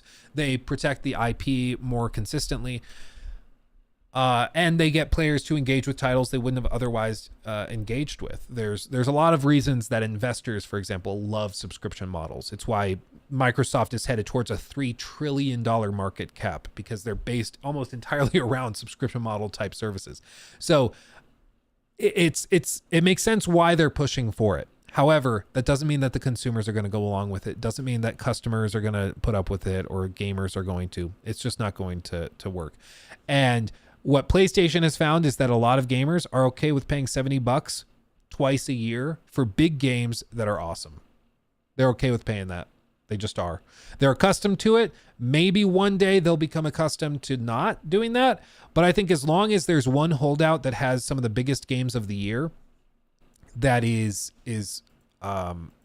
pushing for that, I think you're going to see this become or this remain this way. I just don't see a shift happening unless PlayStation were to come along and be like, yeah, so Spider-Man 2 day one available on PlayStation Plus, or you can buy it for $70. I think if they did that, and then all these other, Bloodborne 2 available day one on PlayStation Plus for $10 or $15.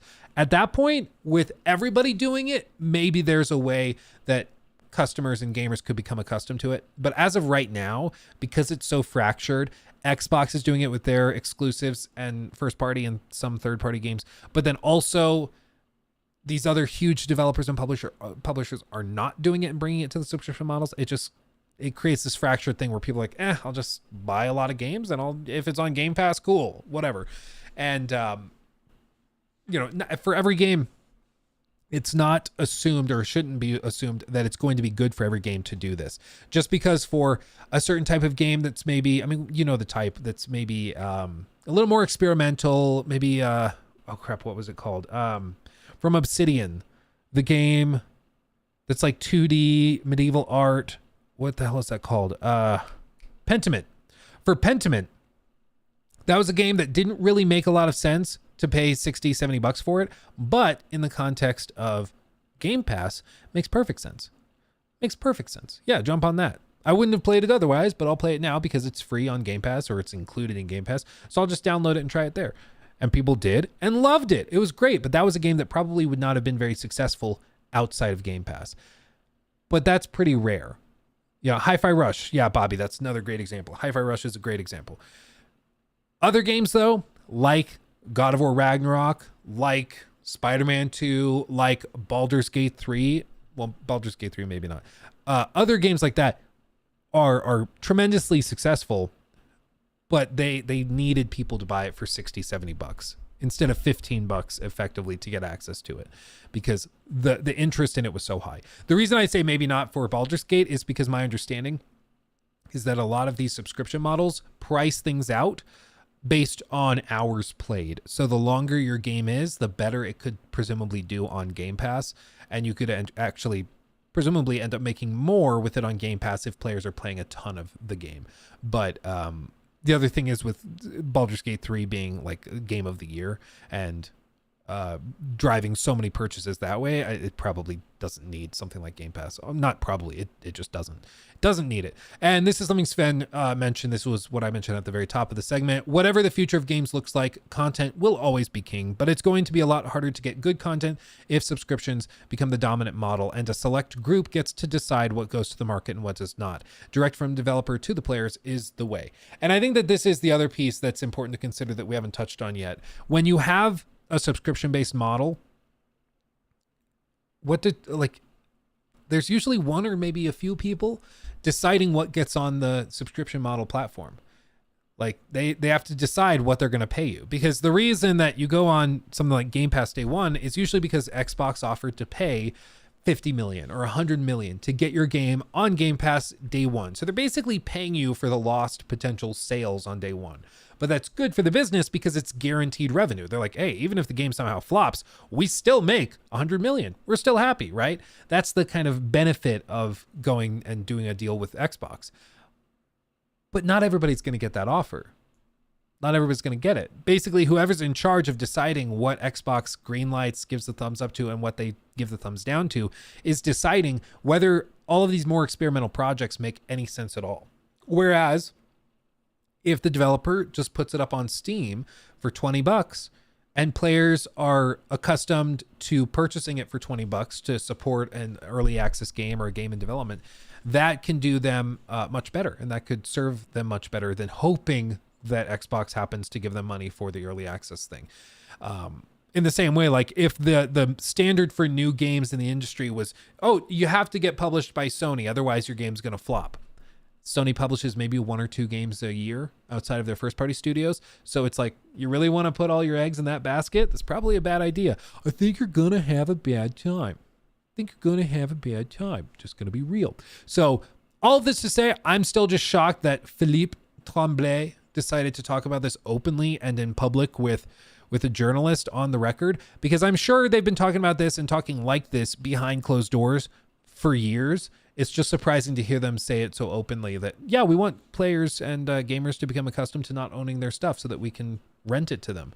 In the same way, like real estate moguls are saying the exact same thing openly to finance journalists too, where they're like, oh, well, to boost rent revenue in the single family housing market, our goal is to just buy up as many single family houses as we can and get the regular average Joe used to only renting their houses. And once they're used to only renting, we can own all the houses and rent it to them, and they won't know any better. They won't know any different. So then our rents are guaranteed. Like, they're all saying this openly, and it's just surprising to hear them be so clear about it. Because normally it's like, ooh, I bet they're saying that. I bet they're saying this and that. But now they're just saying it. They just come right out and say it, you know? This is going to increase piracy even more.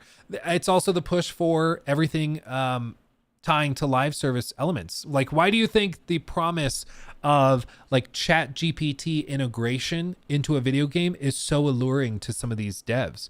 Like, the idea of having NPCs with conversational AI is great for them, not just because it's going to be really cool in trailers and stuff to show gamers like having actual conversations through the microphone with NPCs. That's going to sell really well. People are going to like it. But it also means that you have to be connected to their servers in order for the game to function. Like, imagine if they did something like that with the next Elder Scrolls game or something. And in that case, like, oh, if you want to be able to play Elder Scrolls 6, you have to be connected and you have to be playing it through an official source. Otherwise, you just can't talk to NPCs. It's just broken. It's just broken. Like, that's exactly why it's so appealing to them. Like, it's a double whammy. It's a double whammy.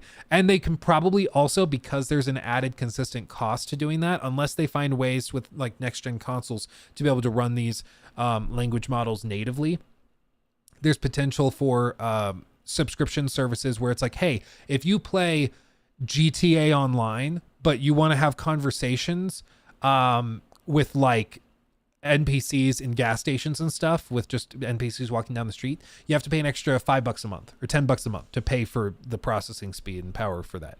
They're going to do stuff like that. Like, just wait for it.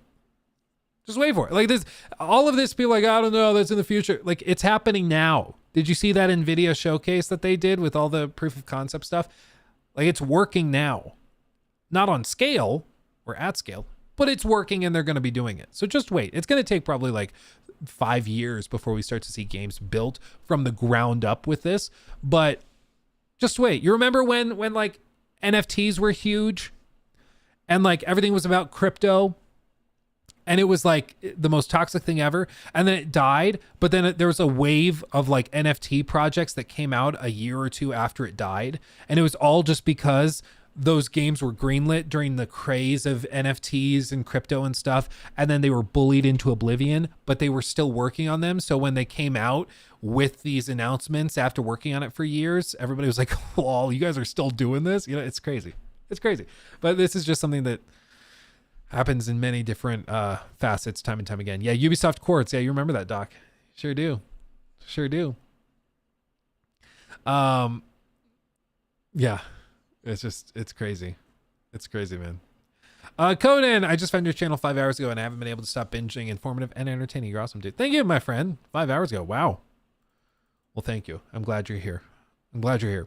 I feel like ChatGPT NPCs will be a gimmick. I don't think it will ever be outright replace pre-scripted writing. And I sort of feel like ChatGPT and NPCs will be hollow compared to written characters, at least for now. I agree for now. I think the first few times we see them implemented, it's going to be really cringy and stupid, but I think it's going to get better. It always does. The first couple of times we saw like ray traced stuff. You remember when they announced ray tracing and it was like, yeah, we can run this. And yes, you have to basically have a $2,000 graphics card and then you have to run it like 1080p and you might get 30 frames. It was like, okay, so it's not viable. It's just kind of like a cool gimmick, but it's gotten so good now that they're doing like ray tracing in console games. It's crazy. So I think it's going to start as a gimmick, but I think they're going to grow it to the point where it becomes well established. So yeah. Golden Pharaoh, good to see you, my friend. See ya. What's funny is the way for voice actors to protect the likeness is to use NFTs. Yeah, I think NFTs, the problem was that for one, a lot of people didn't really understand what they were. And it, just like crypto, it got co-opted by a lot of less than reputable people, which is perhaps the biggest issue, is that the people that, like the types of people that really pushed crypto and really pushed NFTs were the types of people that were just moving from scam to scam to scam, trying to take advantage of people. And so it made NFTs look really horrible because they were so often being used for scam-like purposes and at the very least suspicious purposes. So yeah, we'll see. I mean, it's just, it's very interesting. Let's see. Young Arosani. Thank you, my friend. Thank you. Yeah, I was like, are NFTs inherently a scam? No. Can I think of a use case that they were pitched in that was not scam-like? No. Pretty much every time I saw NFTs being tossed or pitched for something, it was something pretty scammy. And so it was like, well, that's not great. That's not great.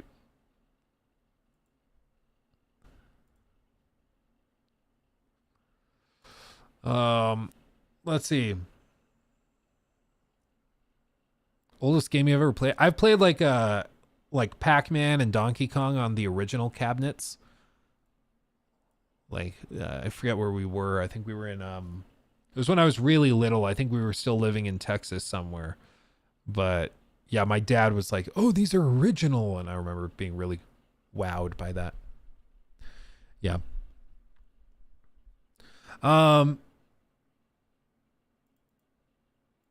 Yeah, Monk made it. Yeah, there was genuine potential there. It was just like, as a technology, it's cool, and I think there's potential for it. But I think if there's any way,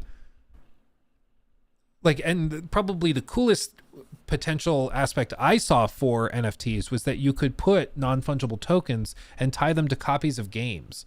So you could have a copy of a game that's sold digitally between players. So I could buy a game on Steam and sell it to you.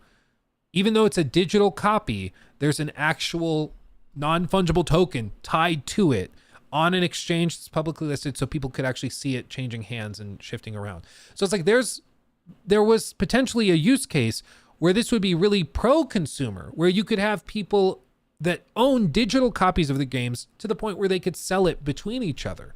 That's really cool. And I think that could be really good for the digital games market. But it was co-opted by so many other people that went in and were using it to sell different scammy things that it It never stood a chance. It never stood a chance. Like, it was just screwed. Oh yeah, I drew a picture of a weird ape, and now I'm gonna sell it to you for $50,000. I was like, what? What?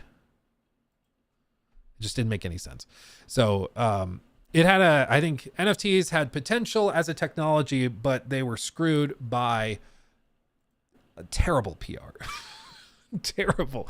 Yeah, Jimmy Fallon NFT advertising was so cringe. Well, that was the other thing, is that these groups tried so hard to make it a thing out of nowhere instead of letting it organically earn the respect of the community and the industry, that people just got turned off to it because it was really cringy. It was done really poorly.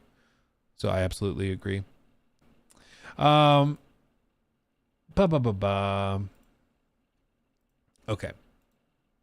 I can close that, close that. Close that. Okay.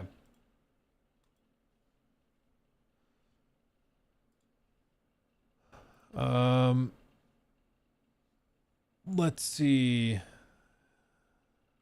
Yeah, I think the biggest thing was that you could track it. Like, you could see the Twitter accounts that had been for like the most toxic crypto scams. Oh, buy boob coin. Boob coin is awesome. And they're pushing that, and then they change their account and now it's all about NFTs. And it's like, okay, so you're just moving from grift to grift. Like that's what we're doing. And so it just made it look really, really stupid. Yeah, Luke, to be fair about NFTs not being used the way they were supposed to, tampons were supposed to be bandages. YouTube started as a dating site as well. It's true. It's true. Started as a dating site. And like Facebook started as it was as a platform for college students to talk to each other and interact on college campuses. And then someday somebody was like, what if like everybody was able to do this? I was like, oh, that's actually a pretty good idea. And then they just decided to do that. It was just crazy. But that's what can happen. Like it starts with a small idea that ends up being like pretty viable. And then it's like, maybe we could go bigger with this. And it ends up being massive. So yeah. It's just funny. Let's see.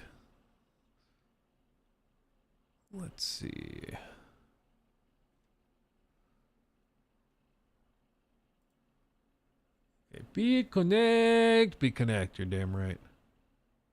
Yeah, Viagra is a blood pressure medication, I believe. Yeah, I recall that being the case. Then it's like, oh, it also does something else. Oops. I was one of the first people to gain access to Facebook after they allowed anyone to use it. Oh, really? Oh, that's cool.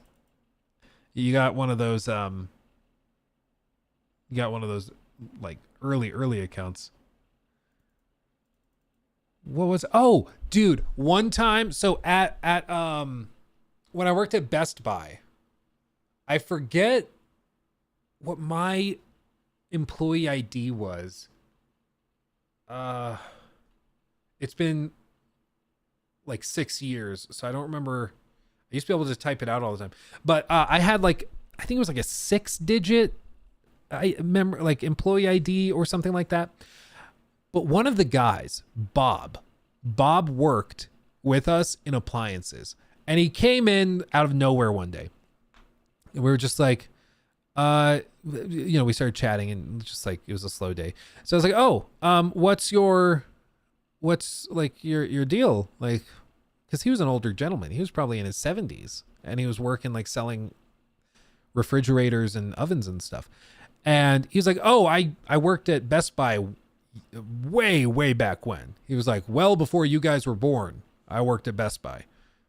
Like, really? How old is Best Buy? But okay. But he was like, yeah, and I worked at one of the first stores. I think he said it was in Minnesota or something. Worked in one of the first stores. Oh, that's cool. He's like, yeah. And we're like kind of doubting it. He's like, yeah, and I retire and I'm just bored, so I work here to fill the days out because I kind of enjoy talking to people, and I like appliances, and I just find it fun. I'm like, okay, more power to you. Alexa, stop. Alexa, stop. I don't know why I thought I said that. Anyway, but I was like, okay, that's cool. And he showed us his employee number was 3 digits long. It was like 104 because he was like the 104th employee of Best Buy. We were like, oh my God. Because we were used to typing in like, oh, you got to type in your user ID and then your password to log into the computers. And it's like, blah, blah, blah, blah. I don't remember what my number was. But, you know, it was a decently long number for your employee ID. And he just gets on and he's like, and then he's in. It was just crazy. It was cool. Like, okay, I believe you now. That was crazy because it was tied to his name and his birthday and everything. And when he came back and got another job there decades later, you know, he just like, they used his same employee number because why not? Okay. Yeah. Oh man, he was fun. He was funny. He was a fun guy. Okay, should we see this? I have not been keeping up to date with it, and I know, sorry, new segment. So it's been long enough. It's been long enough. We've not talked about Starfield in probably 30 minutes, so I think it's time to bring it up again. Apparently there's a bunch of updates and things coming to Starfield, and some Starfield fans are saying that this is like the beginning of the redemption arc. It's going to be the beginning of the next big like push for the game, and it's going to win over people again, and it's going to get a renaissance, and it's going to have a No Man's Sky event happen with it. And here's the thing. I think like Starfield is a fine game. My point was just, it was never going to live up to the hype. And that's why I tried to push to people like, be skeptical. Hype makes you stupid. Like, don't buy into all of that. I just tried to push people on that because it was clear that people were just starting to deceive themselves. And a lot of YouTubers were starting to get really sloppy with what was real and what was speculation. And people were just not thinking critically at all. And it was like, hey, they just described this type of system, and they're like, hey, there's no in planet flight, but presumably they're giving you huge maps to explore on the planet's surface. So either the maps on the planet's surface are going to be in like little fishbowls, or you're just going to be expected to run on foot indefinitely, and then you have to go to a different loading screen, back out to the planet's surface, or exterior of the planet, outside of the planet's surface, and then fast travel back down to the planet's surface to be in a different spot. I was like, no part of this really makes sense, but nobody was talking about it. Everybody was like, I don't know, it seems like it could be really fun and cool, and it's Todd Howard, he wouldn't lie to me, and it's the Creation Engine too, dudes. It was so stupid. It was so stupid. So finally, we got the game, and the game comes out, and as you guys remember, the response initially was pretty positive. I would say generally positive, not overwhelming. There were some 7s and 8s out of 10, but generally positive. And then we got the like kind of afterburn after like a few weeks. People started to finish the game, and we're like, oh, it's actually like not a lot of replay value. It's kind of burning me out. I don't know. It's not that fun. There's a lot of tech that's missing and broken in it, and I don't know. And it just started to get worse and worse and worse as time went by. So now we're in a spot that's a little more interesting for me, at least. Like, we have fans that are actively calling out Bethesda, being like, you guys could have done better. This is kind of, it's not bad, but it's just not what it should have been. You guys can do better than this. And the community is kind of mixed. There's some segments within the Starfield community that are like still like hardcore fanboys, and they refuse to acknowledge anything that could potentially be wrong with the game. And then there's other people that are totally uncritical of it. It's just really, really fascinating. It's really fascinating. So Maddie is here to calm our nerves and to assure us that there is a lot of stuff happening here that could potentially be good and worth delving into. So I think we're going to delve into this ourselves and see what Mr. Maddie Plays has to say today. Shirt today when I decided to make a Starfield video, but here we are. Yeah, so we're talking about what is being called by Bethesda Game Studios the biggest Starfield update yet. So we're going to go through what's happening there. We also have some additional information on how much money Starfield made on Steam compared to other big RPGs, and even a little bit of data mining that went down that can give us an idea of what survival mechanics were cut off of Starfield that, given Bethesda has promised they're going to add survival mechanics. I'm always shocked when I go back and look at the game. I don't remember it feeling this flat, but the game does have a weird like low contrast filter on it that is just very, it's very interesting to me. It's very, very interesting. Like artistically, it just kind of looks bland. And I don't know why they put that color filter over top of it. It's just very strange to me. We can maybe get an idea of what those will look like. So we're gonna go through all of it here today. Ladies and gentlemen, if you're new here and you're into the latest updates on Starfield, you're in the right place. Consider subscribing. Let's begin with the 4-tweet thread from Bethesda Game Studios and discuss what they are calling their biggest update yet for Starfield and what it exactly entails. Where they write, next week on January 17th, so this week, we'll be putting our biggest Starfield update yet into Steam Beta with over 100 fixes and improvements with a planned release date for all players 2 weeks later. Here's some of what you can expect. And so they continue on saying, this update contains a multitude of fixes to quests. Eye of the Storm issues such as being unable to dock with the legacy or data transfer not starting and temples not showing up in Into the Unknown will no longer prevent Constellation from exploring the cosmos. Additionally, this update brings stability improvements and numerous graphic improvements ranging from additional widescreen support to improved textures, lighting, and shadows with a before and after image where you can actually see there is an improvement to the character. That's cool. I mean, they're actually doing stuff. I think some people were being unfair in some of the responses to these tweets, because I saw these tweets and I thought it was like, it's good that they're doing this. It's good that they're improving it and trying to tweak stuff. But at the same time, like, I think that people are generally frustrated that they're doing little incremental fixes like this instead of huge, like broad sweeping changes. But here's the thing. Game development takes time. Improvements and bug fixes and tweaks take time. Primary example would be like Cyberpunk 2077. It started out not great. It's pretty bad, dare I say. And it took years and years for them to tweak stuff, patch this, fix this quest line, fix this bug. And then once those were fixed, they went in and started adding and changing gameplay. And all the while they're working on big changes in the background and then this huge DLC expansion. And it all kind of stacked up around the same time and ended up with a game that was significantly better than the original. And the original was basically what it should have been. By the way, shout out to JPIC for becoming a member on YouTube. Appreciate you, my friend. Thank you. So it took 3 years of long, hard, arduous work and a lot of very small incremental changes. So I know a lot of people are frustrated with where Starfield is right now, but just understand, like, this is how it happens. This is how it starts. This is how you end up with a game that is what you wanted it to be. It just takes some time. It takes some time.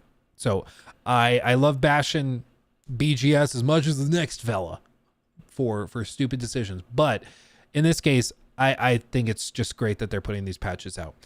Some other people were like, oh, why is it taking them months and months to get this out? Well, on the one hand, they were doing some patches and fixes in the lead up to the games or after the game's launch for a few weeks. But the thing that happens typically with a lot of game studios is that you will have a period where everybody kind of goes on a little vacation. So like if you have, is this what I'm thinking of? Yeah, that works. So if you have, let's just say this is like the timeline. Okay. And we're going to just say like, ooh, we'll say this is launch. And then this is, let's say, Christmas. Xmas. Yay, Christmas for everybody. And then this is like New Year's. Okay. And then we'll just say like this is where we are right now. We're like over here. So what happens for a lot of employees is that they will go and like launch the game, and all during here, they're in crunch. Okay. This is all crunch and it's really tough. They're working long hours. They're trying their best to get the game done, and then the game launches. And maybe it's received great, maybe it's not. Doesn't really matter. After that, what happens is a lot of people go on a little vacation. They'll have a smaller team that stays on board for a little while, but a lot of the team will go and will take a little bit of a vacation and hiatus. I think like Todd Howard even spoke about this after they launched. I think it was Fallout 4. He took like a 2-month hiatus and basically vacation to calm down, spend time with his family. Then he comes back and then he's like, okay, let's get to work on Starfield. Let's hit the ground running. And then they did Fallout 76 and everything else. But he was like, he took an extended staycation where he went and just calmed down after a long, hard crunch. So I think what happened is that basically the studio, after the launch, a good number of the team went and took like a little well-deserved break. And then they came back into the studio and they had this period of time to actually work on patches and fixes and stuff. And then Christmas break happened. And so then they all left the studio again, probably through Christmas and New Year's. And then they get into the studio here.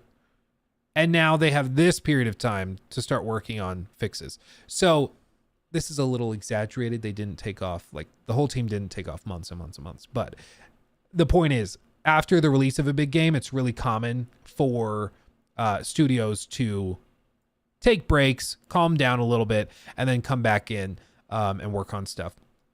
And releasing a game late in the year can also lead to problems like this. Notably with Assassin's Creed Valhalla, or as we all should know it, Assassin's Creed Valhalla. One thing that happened with Assassin's Creed Valhalla, if you remember, there was a bug that happened where Eivor, it depends on if you guys want to make fun of me for pronouncing it as Ivor, where he was drunk. Let's see, drunk glitch. And this was a bug that happened in Valhalla, where basically anytime you loaded into the game, you would be super drunk. And like the screen would be wobbling, you wouldn't run straight. It was like a well-known bug that lasted for months. And basically it was a bug that was introduced during the Christmas patch, as you see here in the top comment. And what happened is they patched for Christmas, this like Christmas event, and it caused an issue where like the game thought every time you loaded in that you had just done the drinking mini game for whatever reason. And it was a quick fix, but what happened is they dropped this patch like right here, like right before they all left for Christmas. It was like the last thing they did. So they dropped it. It ended up having this big bug in it, but they were all out of office through Christmas and through New Year's and everything. So by the time they actually got into the office to fix it over here, like it had been in the game for weeks.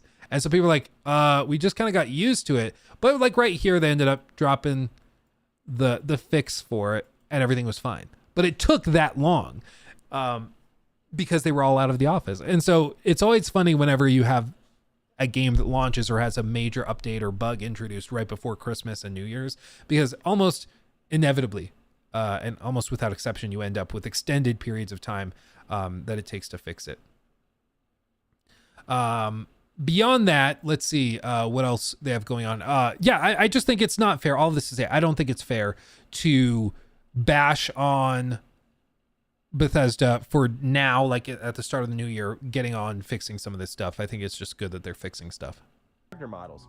Also, other fixes and improvements include sky disk geometry, planet ring shadows, bulldozed objects reappearing when returning to an outpost, ship hatches marked inaccessible, and another fix for asteroids following ships. The update notes will be posted next week when the Steam beta is released. So that is what is being marked as Starfield's biggest update yet. For the people who are sticking with the game, this is pretty cool because graphically it's about to improve. Otherwise though, I'm gonna say what I did mention when we went through a lot of Starfield's updates, which is if you're one of those people who's either on the fence with Starfield or you really want to like it but you're not happy with the product, I'm not saying this just to punt you out of here, it's just my own advice, is I would wait until the expansion. Given Bethesda is going to be releasing updates every 6 weeks, it's something worth monitoring, but I don't think any single one of these updates is going to fix Starfield for people right away. I think it's going to require a lot more effort to get to where the game needs to be for a lot of players, and I don't think it's going to come in a single free update for Starfield. So my suggestion would be, if you look at this and you get a foul taste in your mouth like this is your biggest update yet, I would just punt it until the expansion, see what Bethesda's doing then with all of the free updates combined in there, and maybe that'll be the general big change that you've been looking for. I actually really agree with this. I think this is a great idea. A lot of people, I mean, as I just went through, are expecting huge transformational things to happen with the game. all of a sudden. And it's like, it just doesn't work that way. It takes some time. It takes some time. And I think it's reasonable to say, like, if the game isn't for you right now, that's okay. Wait for like an expansion with new quests and gameplay. Wait for some time to go by. And then you can come in and the game will feel markedly different. And I think that that's totally fair. I think that's totally fair to do. I think that that's fine. Chag, let's see. Glad you were giving a more nuanced perspective on Starfield. It's really relatively good game, albeit not a great game. Started to think you were bashing unreasonably much on an okay game, and I started to follow you on nuanced views of things. Yeah, no, I think it's really easy for things to get reductive and for people to just be like, so what you're saying is, and it's like, no. What I'm saying is what I said. And so like for Starfield, I think it's a good game, fine game, good game, whatever. It's probably like a 7, 8 out of 10. But a lot of people were expecting and hoping for a 10 out of 10 and lying to themselves that it actually was that. And I was like, it's not. There are some big problems. And it feels like out of nowhere, people started to wake up to this in the last couple of months. And I'm glad that they have. I'm upset that it took so long for people to kind of acknowledge what seemed to be the writing on the wall and what was readily apparent. But, this is how we make studios hold their feet to the fire and get them to make the best games they can, is by giving them honest feedback. Like that's the key. You just have to come in and give them real constructive criticisms of like, hey, this doesn't work and I don't think this worked because of these reasons. That's how you do it. Lying to them and being like, actually the game's really good and anybody who doesn't like it is just a hater. That's not going to make the games better. And that's why I'm honestly kind of concerned for Elder Scrolls 6, is because Emil Pagliarulo, again, Todd Howard's right-hand man, he said he doesn't watch reviews. He doesn't listen to them, doesn't read them. He's not interested, because he's like, we made the game we wanted to make, and if they love it, great. If they didn't love it, too bad. And that is like, what are you doing? As a creative, like, yeah, we can all be like, oh, well, it's about creating an art form and a piece of art that the community loves and appreciates. Or maybe they don't love and appreciate it, but it's about sending that message and being true to my soul song. And that's what I'm trying to do. Good for you, man, but you shouldn't be upset when people don't like it. Like, I understand you might go like Yoko Ono on it and you just get up on the mic and go, and just start screaming and disrupting everything and everybody hates it. But you're like, well, that's what my art told me to say, and that's what I wanted to convey, is that feeling that you felt, which was misery. That's what I was trying to do. It's like, cool, but you shouldn't be surprised when nobody buys tickets to your shows, right? And as YouTuber, like, I'm trying to make videos that you want to watch, because partially this is my job, this is how I provide for my family, but also like that's the goal, is to be a more successful YouTuber that has a larger following, more viewers, and that you guys like the content. That should be the goal. And as a game developer, I would assume you're doing the same thing. You're trying to make the best game you can. You're trying to put pieces together in a way that your community loves the most. Like, you should be reading the reviews, taking that criticism in and being like, okay, you guys didn't like these things. How do we fix it? How do we make you like it? And that's what I would hope would happen with the Elder Scrolls 6, looking back at Starfield, being like, how could we fix this? How could we do better? But you almost never see like BGS do that. One of the best things I saw from Cyberpunk, come out of Cyberpunk, was CD Projekt Red's commitment to fixing it. And at the time it was like, these are words. Show us with your actions that you can fix it and turn this around. And they did. Like, they actually managed to do it. And I think that deserves credit. And if Starfield gets turned around and they add in stuff that improves the game significantly and fixes some of those core problems, I'll be all about it. And we'll be talking about the Renaissance. And, people were commenting on some of those videos we were doing on Starfield and be like, I just can't wait for in 3 years when all these YouTubers start making videos being like, wow, the game's actually really good now. It's like, yeah, I hope that happens. We all should hope that happens, that they fix it so much that the game is so good then. But right now it has problems, which is why those videos do so well, because everybody's feeling that same thing and they're just looking for a video that can kind of put it into a concise way where they can be like, yeah, that's what I've been feeling. That's what I've been experiencing. That's what they're looking for. And to pretend like it's not there and that people are delusional or just hating for the sake of hating is just bafflingly stupid. It's so asinine. But for me, looking at this, you know what?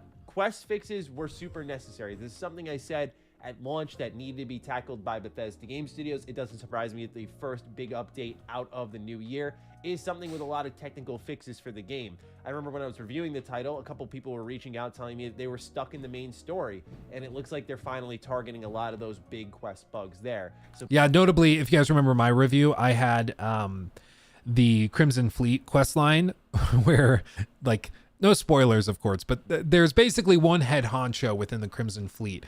And I had a bug during the review period where he just, like, you'd walk in the room and then he would just float out of the spaceship and just be gone. And, like, he was loaded into the scene, so the game engine had him, like, located in the scene, but he was, like, you know, however many thousands of meters away, so you couldn't actually get to him to engage in dialogue to progress the story forward. And it was just it was broken. Like, it just was broken.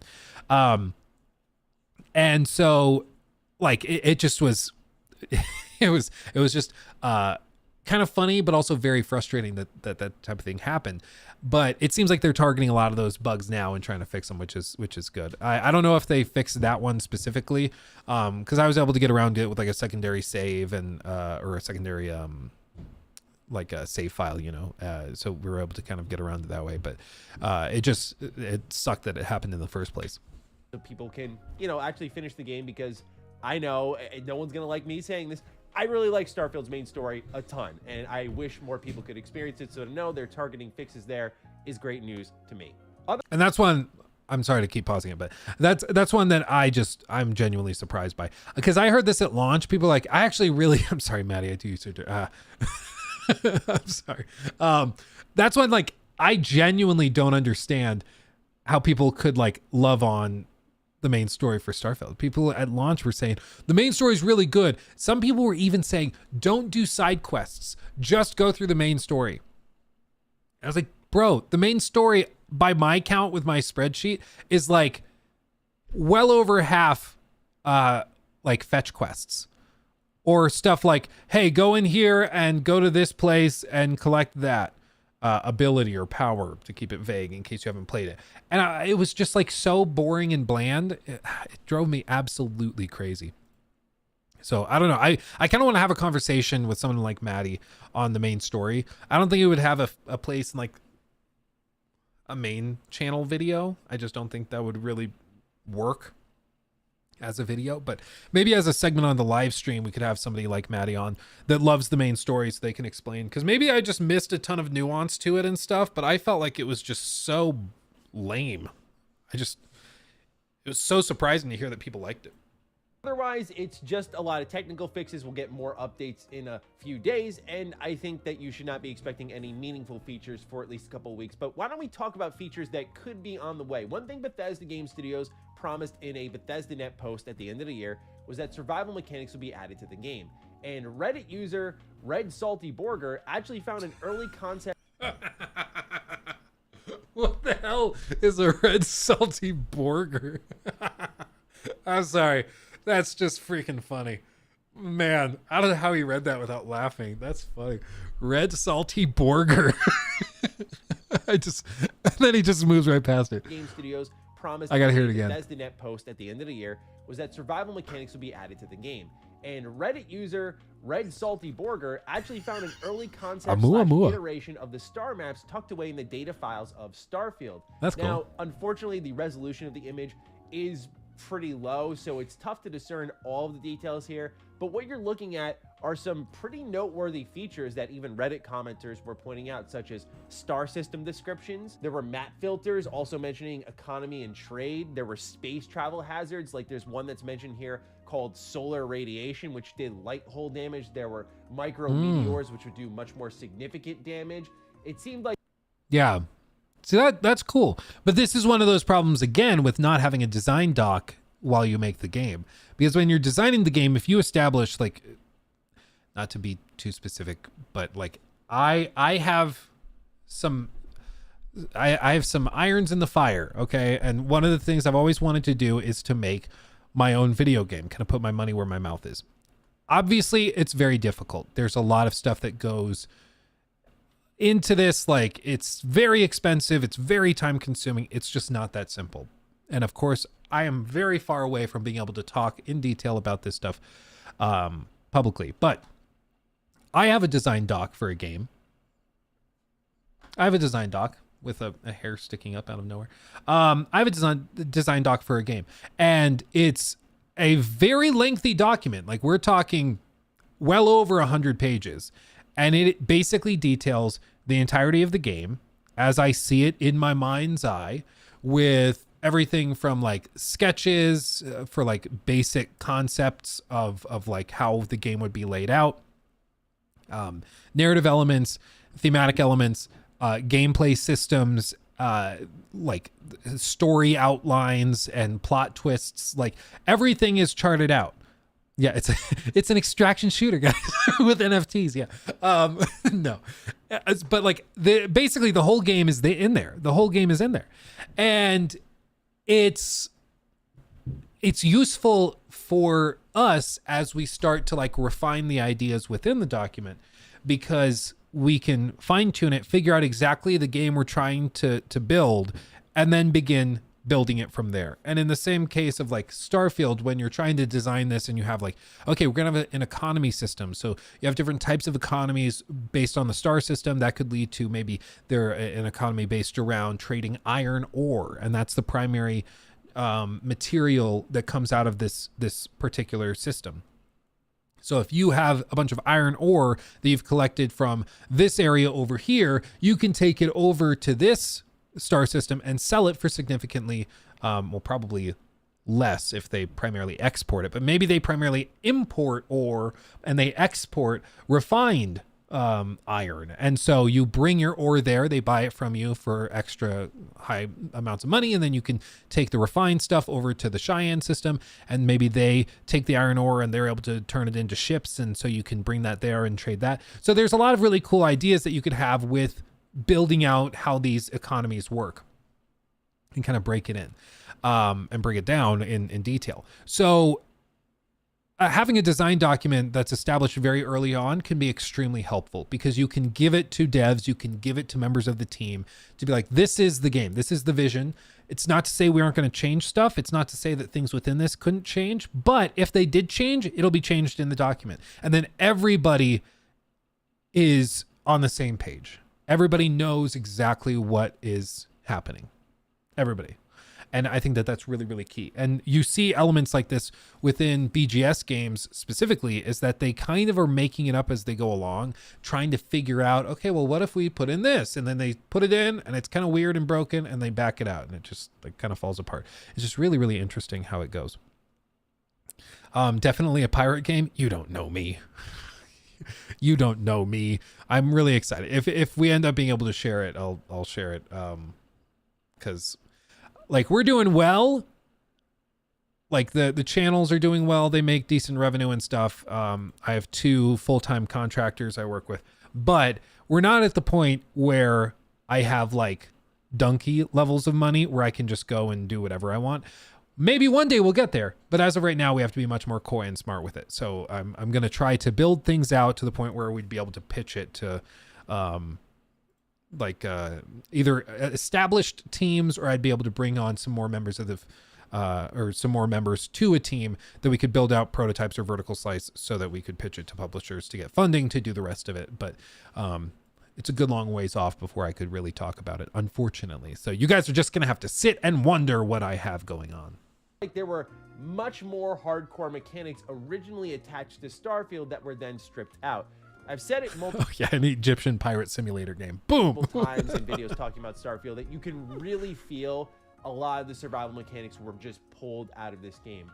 For what reason, I could imagine was game balance, but I definitely think it was to the detriment of this product, because a lot of objects that you find in the world, while the interiors, I love the decorating of them and how many items are laying about, very few have actual use and purpose. And much like New Vegas in its hardcore mode adds a lot of meaning and value to all the items in the world, I feel like Starfield could benefit a lot from some sort of survival mode here. Although I do imagine that probably what Bethesda was struggling with was like fuel consumption. That was probably going to be a limited resource, and then that dovetails into keeping players stuck on a planet, so it required more time and more balancing. And that's why I do have and I understand it's all about priorities. You got to figure out what's worth doing and what's not worth doing. So that's absolutely true. Like, again, it would be interesting to talk to the devs and figure out what exactly was cut and when it was cut. But I agree, there clearly were many more survival mechanics and elements within Starfield at some point, and then they were altered and pulled out for one reason or another. I do think I don't know if it would have made Starfield that much better, honestly. Like, it might have been a good idea to cut it, just because Starfield's problem already is that it gets very tedious and repetitive. And if they built more repetitious activities into it, it could have gotten even worse. Like, oh, now you have to worry about going to sleep every in-game day. And then you have to keep track of the in-game day, not based on the planet you're on, but based on your actual internal clock. So you have to keep that totally separate, and you have to track all of that, which could get kind of disorienting, because at least in New Vegas, it's kind of like, okay, you're playing through the game, and then nighttime hits in the game, you go to sleep through the night. Or maybe you want to move through the night and avoid being out during the day, so you sleep during the day and not at night. But in Starfield, like, you go to one planet, and the day takes 2 Earth days to complete. So even though your internal clock for your player character says that you need to sleep right now, you have to stay awake, because it's not actually, it could cause all sorts of confusion there. And then beyond that, it's just like more tedium in a game that's already burdened by excessive tedium. And you have to wonder if that's actually worth it, if that makes sense. I think that's very valid to question. A level of optimism about Bethesda Game Studios maybe getting major features into the game sooner than we expect, only because I feel like for how long Starfield was in development for, and how much they had to chop down just to polish it up and finally get it out the door, which we know how much QA was on this game. Like, they just needed to get this thing out at a certain point, at least internally. I imagine that was the feeling, where I imagine a lot of old mechanics are going to get picked up, polished up, and presented to us that were supposed to be a part of the original game. One thing that many a developer says, but I do remember it directly from Todd Howard's mouth, is you can make anything you want, you just can't make everything. So I imagine this. The specific quote is, "We can do anything, we just can't do everything," and I think it's true. It's just about priorities and figure out what the priority is. Is their goal is to get to that point of everything they originally wanted in the game. But nonetheless, to me, looking at this with the star system descriptions and a filter, for God's sakes, is something that we desperately need on the star map. I think that this is going to be one of those major set of features that you're going to see introduced to Starfield probably sooner rather than later. And it would be a good excuse to fire the game up again for those who are enjoying it. And I think for a lot of people, one of the big complaints, which I always say I go back to, is I think Starfield's biggest problem is really how it's designed. Is this could address some of that for some people. We'll see. Yeah, it's an uphill battle. There's a lot to fix with Starfield. As for like, one of the things I'm always shocked by with the like star map and stuff, Bethesda with like Skyrim, they had some amazing UI. I loved Skyrim's UI. Like, you remember how it's like built around the 4 cardinal directions? Again, reminding you it's all about exploration. So, you go up to go here, you go down to go there in that menu, and left to right to select whichever other menus those were. And then like to level up, you actually look to the stars, and you look up and the menu transitions down, and you're looking at all of these different star, whatever they call them, the astrology things, signs or whatever.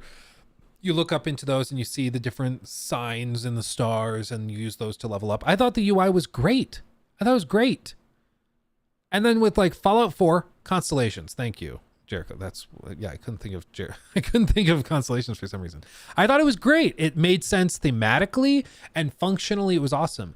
And then in like Fallout 4, it's just more of the Pip-Boy, which the Pip-Boy, I understand why they do it, because like, ooh, it's in the game world and it's like all part of the same thing.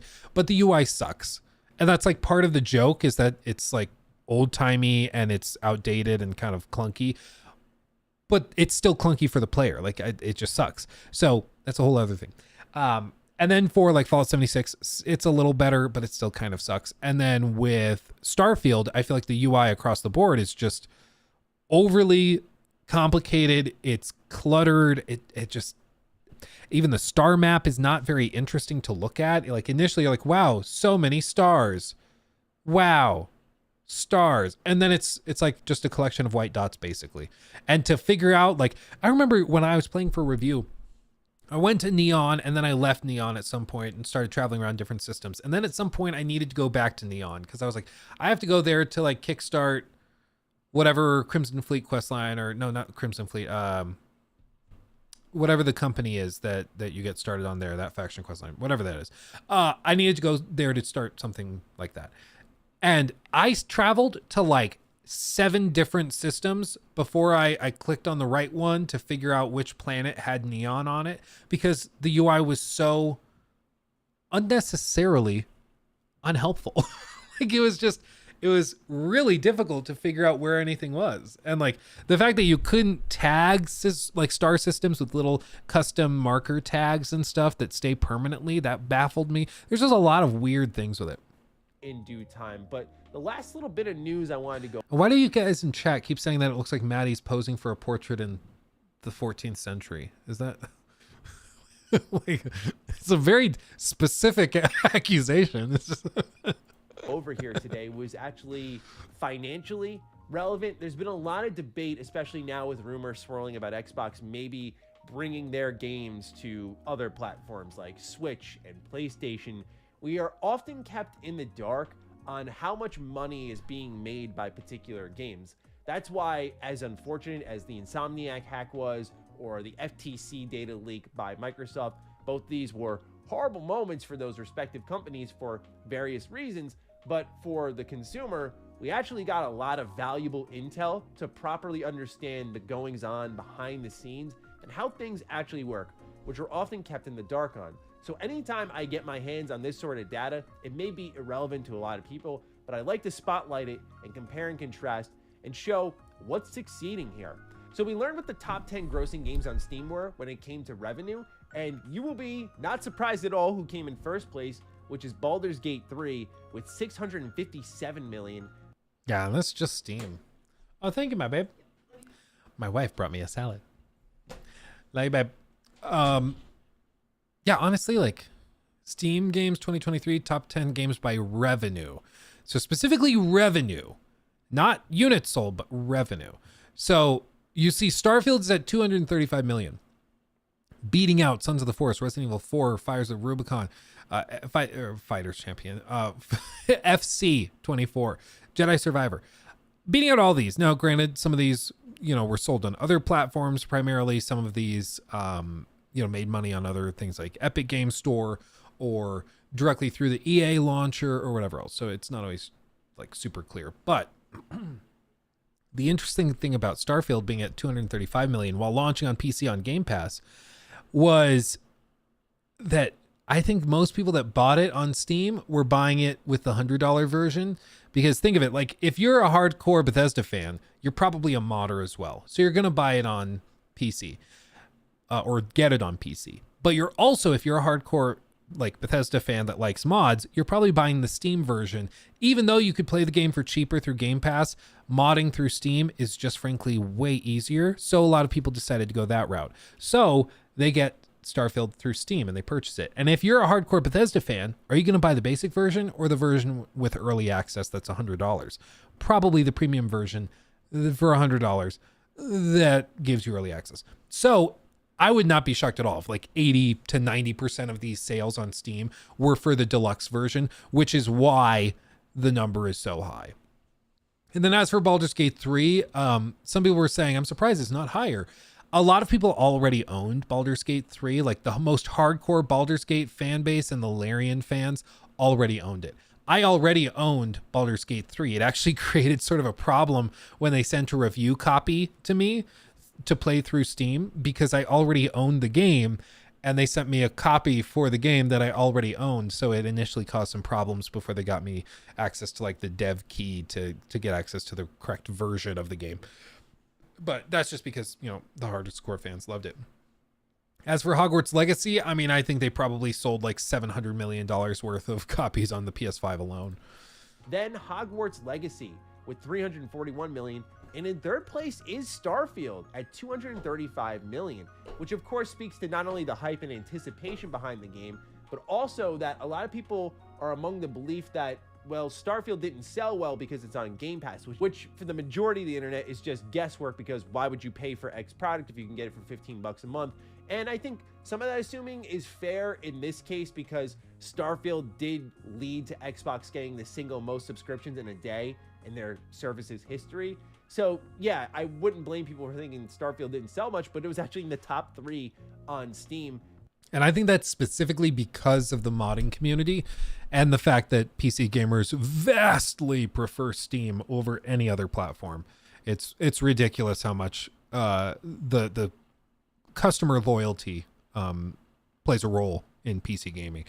But yeah, I mean, I think if Starfield was coming from another developer and it didn't have mod support or wasn't going to have mod support, I don't think it would have sold anywhere near as well on Steam. But the fact that that's a consideration for a lot of gamers is something that I think plays a role in this. Which is pretty incredible to see. And obviously that means there's a big install base there. They did mention 13 plus million players have already grabbed Starfield up. So I imagine this is why Bethesda is committed so hard to a massive amount of updates, because that's not really a player count that you can let slip. Otherwise, we can see afterwards there's a pretty big drop off once more to Resident Evil 4 Remake, which made 159 million, Sons of the Forest 116 million, Armored Core 6 surprisingly 87 million. Shout out to From Software, I love to see that. Football Club 24 81 million, Jedi Survivor 68 million, Lethal Company 52 million, and Cities Skylines 2, no matter how broken it was, sold 50 million worth of revenue. So now you see just how much money flows through this industry, which is why so many people lack sympathy when games come out and they're really bad. It's like, look how much money you can make. Like Armored Core 6 at 87 million is crazy. Armored Core 6 generated more revenue on Steam than Jedi Survivor. Also bear in mind that, like, I'm assuming revenue, I don't know the specifics of the chart, but you have to wonder if the revenue counts the, sorry, Maddie, every time I pause it, I'm so dirty. But I wonder if that counts Steam's cut, or if that's pre-cut. Because if it's raw revenue and not just like, obviously it's not profits, but it's revenue. So if it's revenue pre or post Steam's cut matters, because Steam's taken like 30%. So you got to slash all those numbers to it, 2/3 of what they would be otherwise. So the numbers are even lower. Steam is really making a lot of money for for what they're doing. But yeah, they make good money. And then there's also, added costs and charges thrown in as well. It's not like they're just pocketing $600 million or $200 million. Like, yeah, they're making tens of millions of dollars, but still, like, it's not that simple. But you got to keep in mind, Jedi Survivor had a really borked PC port that a lot of people were displeased with, where I know Jedi Survivor was in the top 10 selling games overall throughout the year. So just keep... And I think also, and I have not had this confirmed recently, but my understanding, last I read an article breaking it down, was that when you buy a game on Steam for like $70, and then you take that $70 game, you play it for 30 minutes and it's broken, so then you refund it through Steam's return period. What happens is that you get back the full $70 you paid, but Steam keeps their cut. So they'll keep their $22, $23, whatever it is. And the difference, Steam's cut basically has to be paid by the publisher. So when you have like mass returns of games, it can cause all sorts of major problems, which is like the same issue that The Day Before had, where they released the game. A lot of people bought it to try it for an hour and it sucked. And then they all start mass returning it. And so they shut down the store page and everything. And it causes all sorts of problems. It might not be like that anymore. Maybe Steam only takes 10%, but I would imagine Steam at the very least keeps some percentage of the original sale, because Steam didn't do anything wrong. They facilitated the sale and the transfer of the game, and then the recollection of the game and the deletion of the game when they returned it.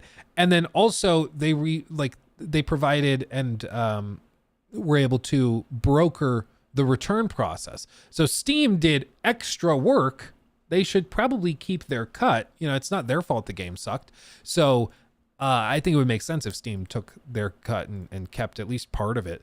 But all this to say, like, for something like Jedi Survivor that launched and had a really buggy PC launch, I wouldn't be surprised at all if that raw revenue number was even higher, but just because of returns and refunds, they dealt out and lost a lot of that extra money. There's a lot of problems with it.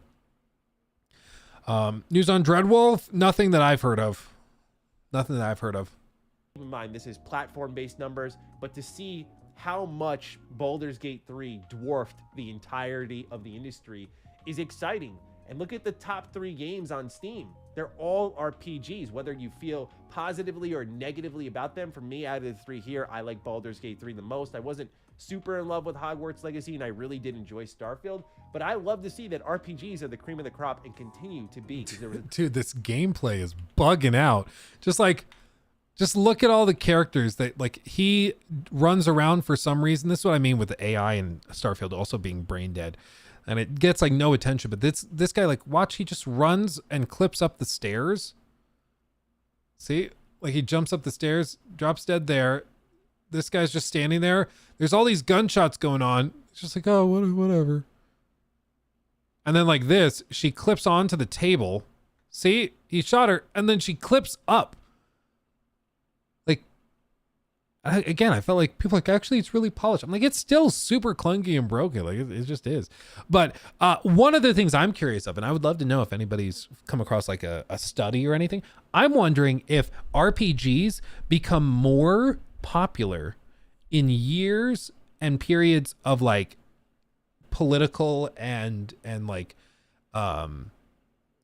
real world instability. You know, like when people's lives are more stressful and they're enjoying their lives less, are RPGs more popular in those years? You know what I'm saying? Because like in the, like maybe in 2020, like what were some big games in 2020? Were they games that maybe offered an escape? Did those games do disproportionately well? Of course, it's tough because not every game is going to have big RPG releases, so it's hard to compare year to year. But I would be very interested in seeing if like years that are difficult for the public lead to better performance for RPGs that offer an escape. You know, it could be really interesting to see how that breaks down. I'm just curious. People were really doubting that future. So yeah, Starfield did really well. So did Baldur's Gate 3. So did many games this year. Just wanted to highlight all that. So that's Starfield's biggest update yet. We'll see it in a couple of days and see if there's any more information that we can pick apart throughout the patch notes. But I wouldn't expect Bethesda to get their CD Projekt Red on a little too soon here. And all of a sudden they're like tucking in little hidden updates here or there. Like I remember CD Projekt Red putting Cyberpunk, like people jumping off buildings and whatnot. And that was crazy because that was just so out of nowhere. But nonetheless, yeah, it's going to take them a while. I think that's absolutely fair. As always, go subscribe to Maddie. He's a friend of the channel. And you should send him some love because he makes good content.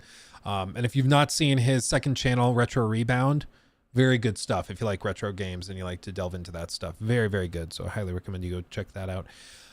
As for everything else, I mean, it's just a very interesting time to be a BGS fan and to want the best for them. And I think they probably will make some improvements. I have not seen any evidence that Bethesda is going to magically be able to like retcon the whole thing or be able to, or maybe not retcon's the right word, but I've not seen any evidence that they're going to be able to totally rework this and turn it into like the game of everybody's dreams or anything like that. I think they probably add some bug fixes. They probably release some expansions that are pretty good. And they probably also add in some little like speeder bike type things maybe. But I don't think they're fixing the fishbowl problem, because if you didn't see my video on why it's not that easy to fix that, you should go check it out on the main channel. It's, you know, basically modders say that Starfield can't be fixed. And it's basically because of the way that the creation engine codes player locations and how they tie dynamic objects in the game world to a centralized point. Instead of following the player with that point is locked to the point of origin, which is like the spaceship usually. And as a result, the farther away from the spaceship you get, the more unhinged the game starts to handle things. And So I don't think that there's an easy way for them to just fix that with Starfield, at least not in a way that makes sense, probably financially. They might be able to fix it with some extra like patches and tons of work there, but it's not going to be that easy. It's going to take a lot. So it's going to be very, very, very difficult, I think. But maybe they try, maybe they blow me away and surprise me. But my guess is, if you look at the history, I have not seen a history of really pro-consumer behavior from Bethesda in the last decade. If anything, I've seen the opposite. So I would guess that they probably go the opposite way. See what I mean? Like, look at this. You guys seeing this too? The moment I move my mouse, it's going to go away. And then it doesn't do it again. Man, drives me crazy. Chromium, though, tell you what. So, all that to say, let's hope for the best with Starfield. This patch is going to be interesting. Probably won't save the game, but who knows? Maybe it will end up surprising us all. End of segment. Just to help you out, Jacob. It's caused by hardware acceleration. So if I turn off hardware acceleration, it should stop. Is that worth it? That's the question. That is the question.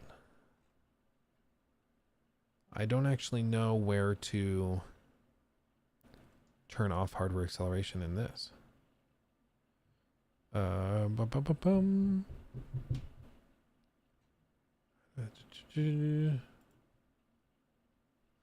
a very good question. Hardware acceleration somewhere. There it is. Use hardware acceleration when available. Turn it off, off, turn it off, turn it off, off. I'm turning it off. Okay. I'll reboot it. There we go. Let's talk about... No. Okay. I found it. Yeah, stream cuts off in 3, 2, 1. It just, you see that meme of like the fire, the explosion. Okay, turn it off. It just goes. That would be funny. That would be funny. Okay.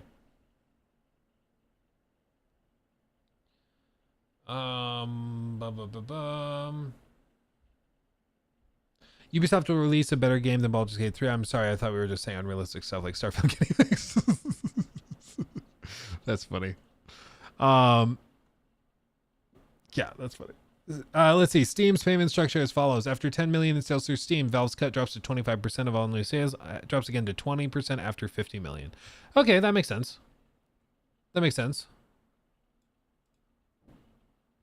Talk about your food selection. Just Caesar salads and chicken. That's all you need. That's all anybody needs. I was doing a play/musical where I needed to like lose a good amount of weight. So to do it, I just ate pretty much nothing but rice and grilled chicken, and then Caesar salads and grilled chicken nonstop for like weeks on end. And dude, I dropped like 27 pounds or something. It was outrageous. It was amazing. Everybody gives me crap for loving Caesar salads so much. Dude, they're great. I have like no problems. Congrats, Afro. That's awesome. Lost 80 pounds for the last year. That's crazy. Rice and grilled chicken is the way. Dude, it's good. And there's this really good seasoning. It's like a garlic butter seasoning that you can get from like Sam's Club. Really cheap. It's like $3 or $4 for the huge thing of it. And you just seriously, you get a huge ass cutting board. You get like a whole flock of chickens and their breasts laid out on the cutting board. And then you just do a little oil over each of them.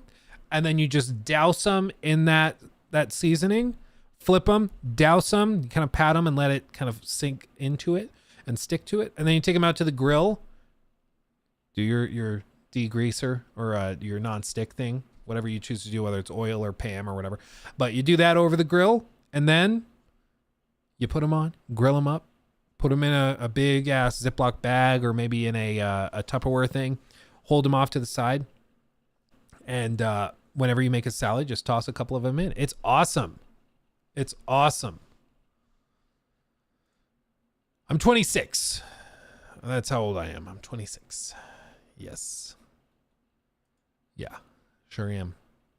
I like soy sauce. Ooh, soy sauce is good too. Man, now I'm getting hungry. What do you think Larian's next game will be? Do you have an idea? She can make it. That's a good question. They said, Sven actually just recently said the other day that he has the most of Act 1 planned out already. For whatever it is. It's going to be another massive RPG, obviously. I'm sure right now Wizards of the Coast are like begging them to do Baldur's Gate 4 and to just do that right away. And maybe that's worth doing. I'm not sure. It's going to be interesting to see what they choose to do, because they could go back to Divinity, which is their IP, and they could make a whole hell of a lot more money doing Divinity Original Sin 2 compared to Baldur's Gate 4. But then again, Baldur's Gate 4 is awesome. And the other thing is, Divinity is built off of a different system than Baldur's Gate. Baldur's Gate is built on 5th edition D&D. So a lot of people that have played Baldur's Gate are probably not going to click as well with a different type of game with a different system at the core. So I'd like to start. Who knows? Sorry, I had all these tabs open. Now when I click on them, they'll start playing. So, yeah.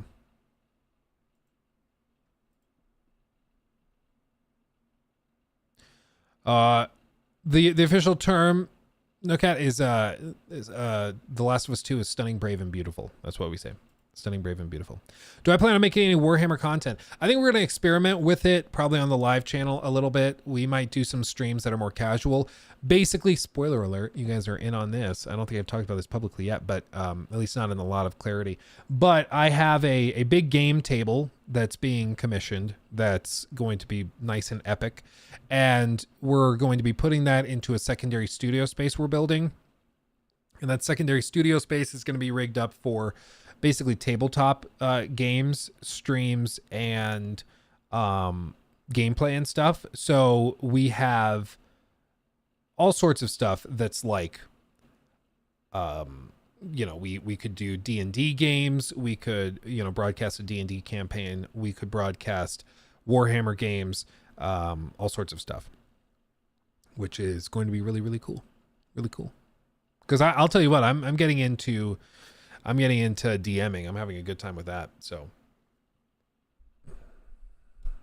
oh, how is the D&D night that you use the Steam Builder for? Yeah, if you guys haven't seen that, let me see. Dungeon Alchemist. Yeah, this thing is awesome. I'm just booting it up real quick so I can show anybody not familiar. Dungeon Alchemist. It's awesome. It's just this. This is the whole app. But basically, you can just build whatever levels you want to. So like open map. What was a big, more elaborate one? Like tavern. Oh, so like this is where the final encounter was going to happen. In a tavern. And basically there were tables and everything lined up here. And then at the end of the encounter, there's two versions of this. So one version is the tavern during the day, all set up nice and pretty. So like this is tavern. This is how it started. And so it's just a nice little tavern and everything's going. So when you're playing the game, when you're playing D&D, you just either print it off like this, or you have like a one of those TV display tables that you lay flat. We had somebody come over, Robert, an old friend from college, and he has like a TV that's built into a little wooden display case that lays flat. So you basically just plug a laptop or something into the TV, and then it displays this, and it's your game table. Super cool. But then the next level, is where the game ends, and it was just that same map, just reworked. So all of the tables and all the pots and the bowls and food and everything is all crashed over here. And what's really cool about it is that you can just straight up like use their little AI tools to like fill in rooms, and it'll populate them for you. So like if I wanted this to be a little brewery section, just hit that and it'll generate and fill it with items. And if I don't like the layout of it, I just hit the refresh and it tries it again. And it just builds it for me. Instead of me having to manually place every little bitty thing, it just does it. If I want a burial chamber over here for some reason, I can do that and it'll design one for me. And if I want to tweak it, I can just go in. Maybe I want this moved over here. I want this candle over here. If I want this candle to burn a little differently, I can make it brighter, or maybe I want the flame to be green. Maybe that's one of the thematic things about it. If I don't like this door, I can swap out this door, or if I want to open it, I can do that. And then also, if you want to be able to give your players an idea of what the room looks like, you can also scale up different models and stuff, but you can just hit this and then go in and look at it from their perspective and actually like walk around the room. So if you want them to see kind of what their player characters are seeing, you can do that. It's super cool. Super cool. And it can do like all sorts of stuff. It's still technically a gingerbread house. It's still technically in development. Like they're working on it actively, but like there's a lot of good stuff here. It's very, very cool. It's very cool. Isn't that awesome? Little gingerbread house. What is this tool called? This is called Dungeon Alchemist. So if you just look up on Steam, Dungeon Alchemist, it's fantastic. And you can just build out entire little levels in like 5 minutes a piece. Like, oh, I just needed a quick little cave section for everybody to fall into, or I needed a puzzle room. So I did like, or I needed a hallway with 2 locked doors at the end of it. And so I just threw this together super quickly, and it designed this. I had to move the torches around, the pillars around a little bit, tweak it a little. But in terms of quickly throwing this together, it did a great job.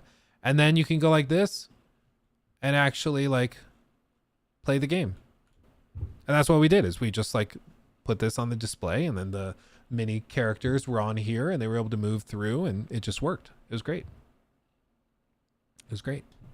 So highly, highly recommend it. Highly, highly recommend it. If you've ever been interested in D&D or any tabletop games like that, you could even design like Warhammer maps to play like this. Like I had one encounter where everybody in the party fought Shia LaBeouf, and no, I'm not joking. So like for this, I built out an entire forest scene.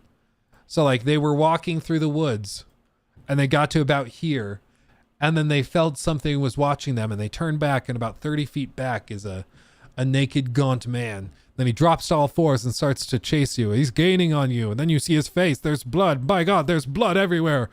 You realize it's actual cannibal Shia LaBeouf. So they fought Shia LaBeouf in this forest. But if you wanted to lay this out and play Warhammer in this setting, you could do that too. It's awesome. Nothing is impossible. It's just super cool. It's super cool. And then when people are actually playing it, you know, like it actually has perspective. The flames are actually going, and you can make them brighter or darker, so you can tie that into the mechanics. There's just a lot of really cool stuff you can do. And a lot of people had a lot of fun. People were really blown away with it. We had a couple of D&D veterans who have been playing for like a decade plus, and they had never seen anything like this and were thoroughly impressed. They loved it. So do recommend if you've not tried it. Dungeon Alchemist. Dungeon Alchemist. They don't pay me. They don't sponsor me. They should, but yeah. Which do you prefer, Warhammer or D&D? It just depends on my mood, honestly. Like Warhammer's more competitive. D&D is more about story. So it's kind of like, would you rather play like Apex or like Rainbow Six, or like Baldur's Gate or The Witcher? It depends on my mood. Sometimes I'm this way, sometimes I'm that way. It just depends. Just depends. So yeah. Loved Baldur's Gate, would love to try it. Yeah, there's honestly, if you look up in your community, local community, or even online, there's a lot of people that run digital games through Discord and stuff. And so you all hop on a Discord call together, and the DM shares his screen with a tool like that, and you just play the D&D campaign like that. There's a lot of people that do that. That's how they play primarily. A lot of people don't play in person at all. So it's really cool. Are you an Apex Legends fan because of your PC? Oh, because of Apex PCs. I just like Apex. It's been a while since I was really into it. I played a lot of Warzone and then I got kind of burnt out. So then I moved and I started playing a lot of Apex. Then I got kind of burnt out on that. And then we moved to like Overwatch 2, had a lot of fun there. And, you know, we just bounce around a lot. Yeah, that's a good idea. Thanks. Yeah, highly recommend it. Let me know if you find a group to play with, because there's a lot of people out there that would love to play.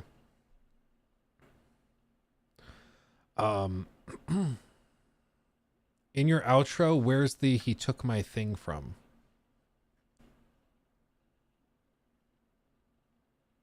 He took my thing. Oh, the live stream clip thing, you mean?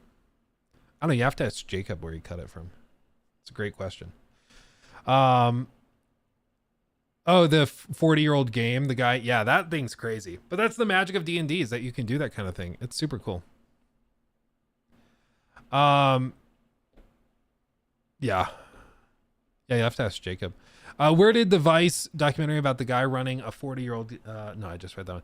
Did Halo D&D session DM made it a hopeless cause, so it was us dying off one by one. Yeah, it's unfortunately there are some really bad DMs out there. There's some really good ones, but there are some DMs where their whole goal is to just screw you over, and it's like a weird power fantasy.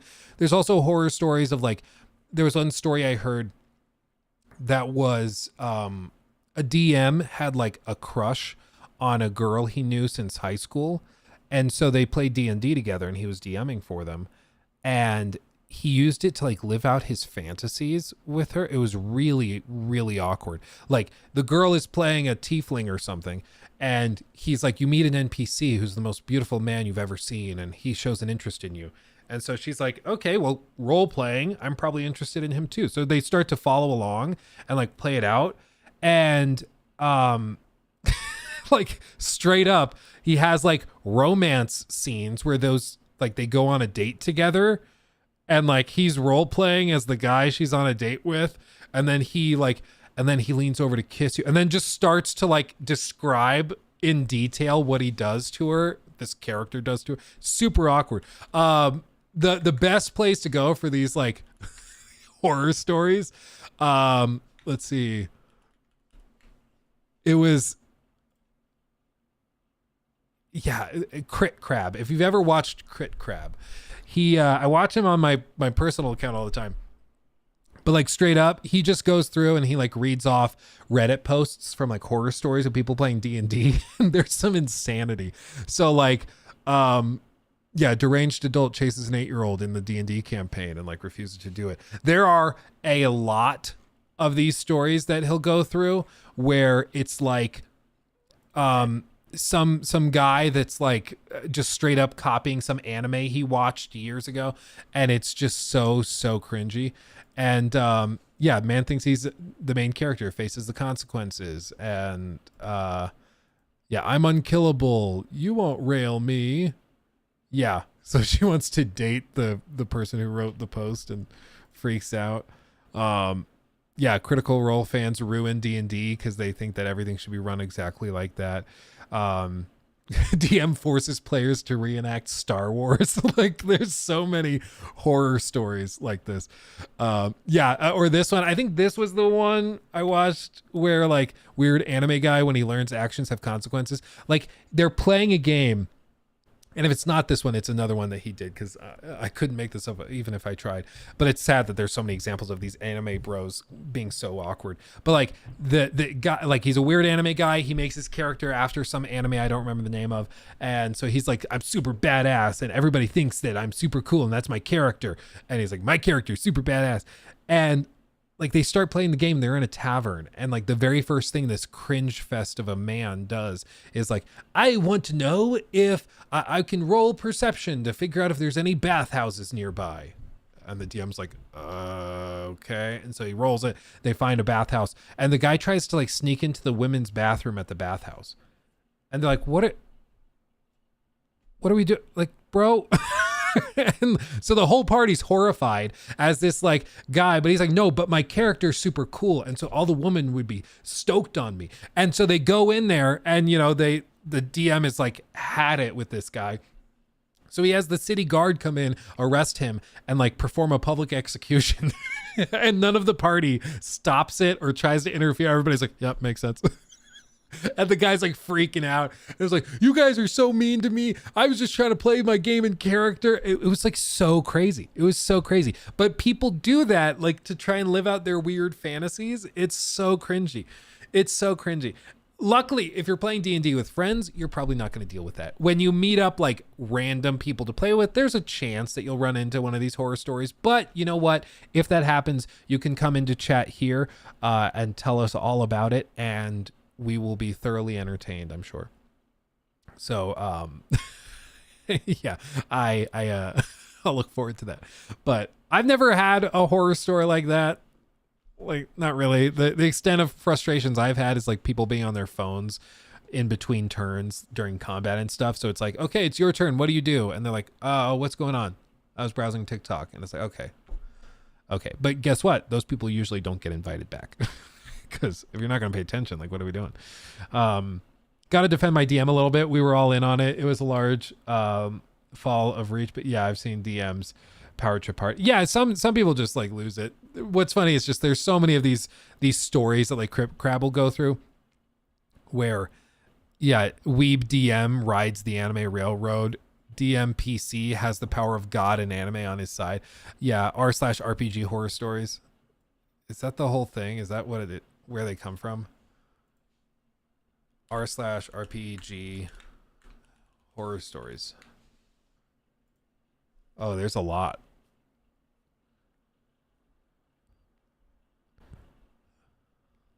There's a lot.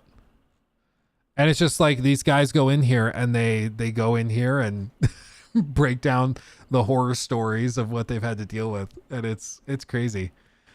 Yeah.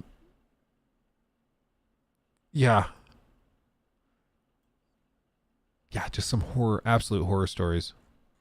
Okay, I kind of want to read this one. And then we'll probably wrap up, okay? So I'm sorry, everybody. So I'm in a party with an absolute psychopath of a PC.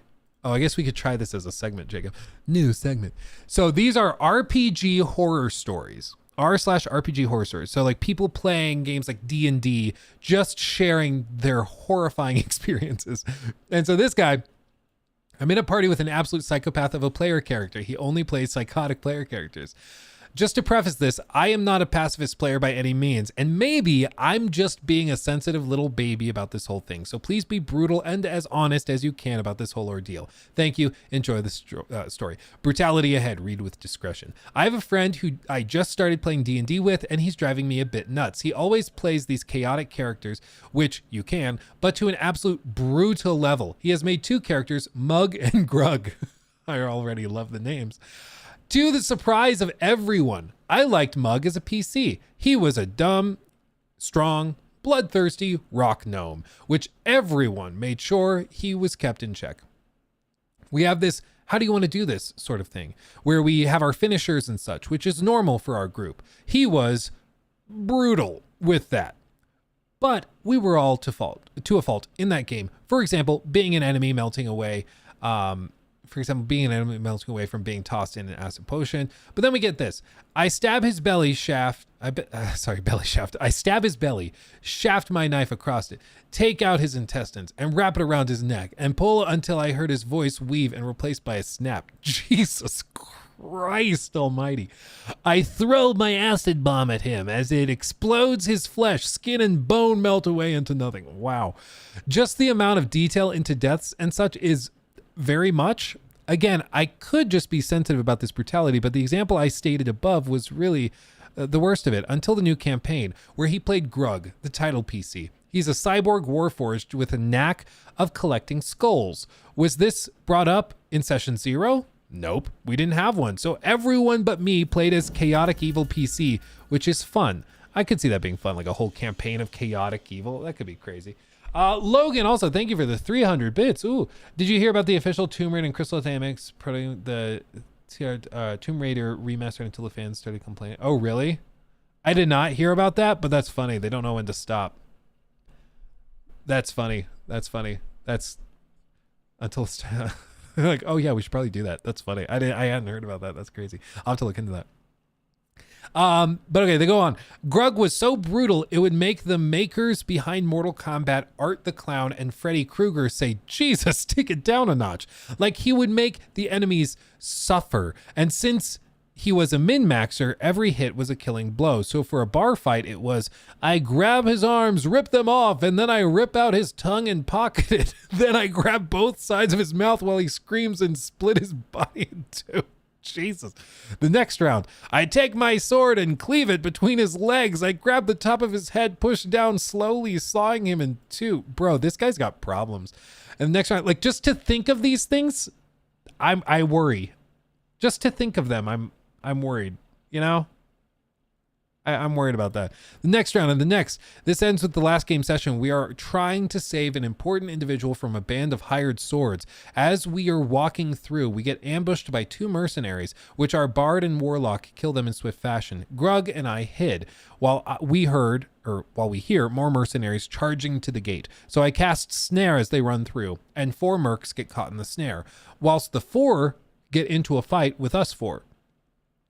And Grug proceeds to go over to the snared 4 and proceed to execute them in very sadistic fashion, one by one, all while we are fighting 3v4. Grug degloves a man's face and wears it, tears apart another guy by the waist slowly, rips a man out of the snare, lets him fall, cuts off his arm, and beats him to death with it, all while saying that he needs to deal with the, quote, slaughtering of the hanging cows, end quote, before proceeding into the next person. When he starts getting to the 4th person, he rolls a dex saving throw, which gets him out of the snare and back up, all while we are getting to Grug. I stop the spell and plead with both the DM and this final person to leave, but nope, he pisses his pants and falls down. We ended the session with Grug stepping on the guy's neck and stomping, describing how loud, wet snapping sounds. I feel disturbed by the whole thing, but maybe I'm being sensitive. I don't know. I just get emotionally exhausted by this whole thing. I don't blame you, bro. Sounds a bit excessive personally. Like, for 1 or 2 important kills, like, yeah, pop off, my guy. But when every single kill needs its own grisly narration, yeah, I can see why it would get on your nerves after a while. Dude, for real. Sounds about 15 years old. Yeah, watches a bunch of anime. I'm sensing a pattern with a lot of this. No, you aren't being sensitive. You simply feel the way you feel, and I can understand your feelings. Dealing with someone describing that kind of gore game after game would wear on me as well. Someone describing something like this once or twice has an impact out of shock value, but over and over again, and it just becomes old. It sounds like Mr. Edgelord wannabe doesn't want to understand that. Most of the time, less means more. Oh, hey, dude. Yeah, that's crazy. I think this guy's probably watches too much anime. Probably has a bit of a problem. What do you think? What do you think? He says, I think I stink, and I'm gonna go take a tubby. Oh, you're gonna go take a tubby? Oh, that's pretty good. Oh, that's pretty good. Ooh. Ooh. Hey. Hi. He's a good little gooby. Yeah, so that's kind of madness. That's kind of madness. There's so many stories like this. There's so many stories. If you go on that subreddit or Crit Crab or whoever, like, it's thoroughly entertaining. Just totally outrageous. But like I said, it's 2. Yeah, he's getting big, right? I'm 7 months old. He's getting real big. I stink. Oof. Yeah, you just kind of smell bad. Just, yeah. So we're gonna take a tubby. Go take a tubby. Stinky boy. I gotta wait till brother's a little bit more asleep, though, so he doesn't wake up and want a tubby. Yeah, otherwise he'll be like, how dare you? How's mama? Well, I am doing great. Great. I went to the store today, Luke, and now, you know how they sell whipped cream? Now they sell cold foam, which is just not whipped cream in a can. Oh, really? But I don't have to do it, and you just put it on top of your coffee, and I tried it already. Carl Frazier is that's now amazing. a red flag. Oh, Carl. 1 year. That's crazy. 1 year. Thank you, my friend. That's crazy. It's crazy that it's been that long. But I guess, yeah, January of 23. Yeah. That's wild. Time flies when you're having fun, right? Thank you so much, my friend. Thank you. Well, that's fun. That's my story. That is my story. What's your story? Well,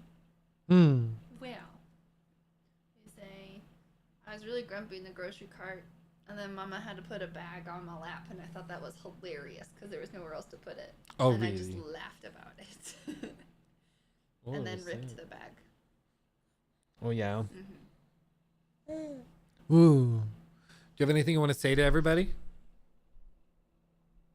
Ooh. Anything you want to say? Hi. Good you.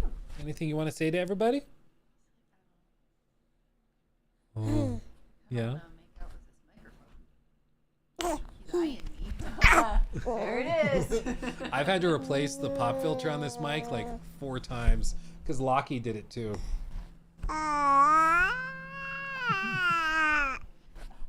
Yeah. Goo goo gaga. Yeah. What do you think about that? Yeah. It's not the ASMR you guys were expecting, right?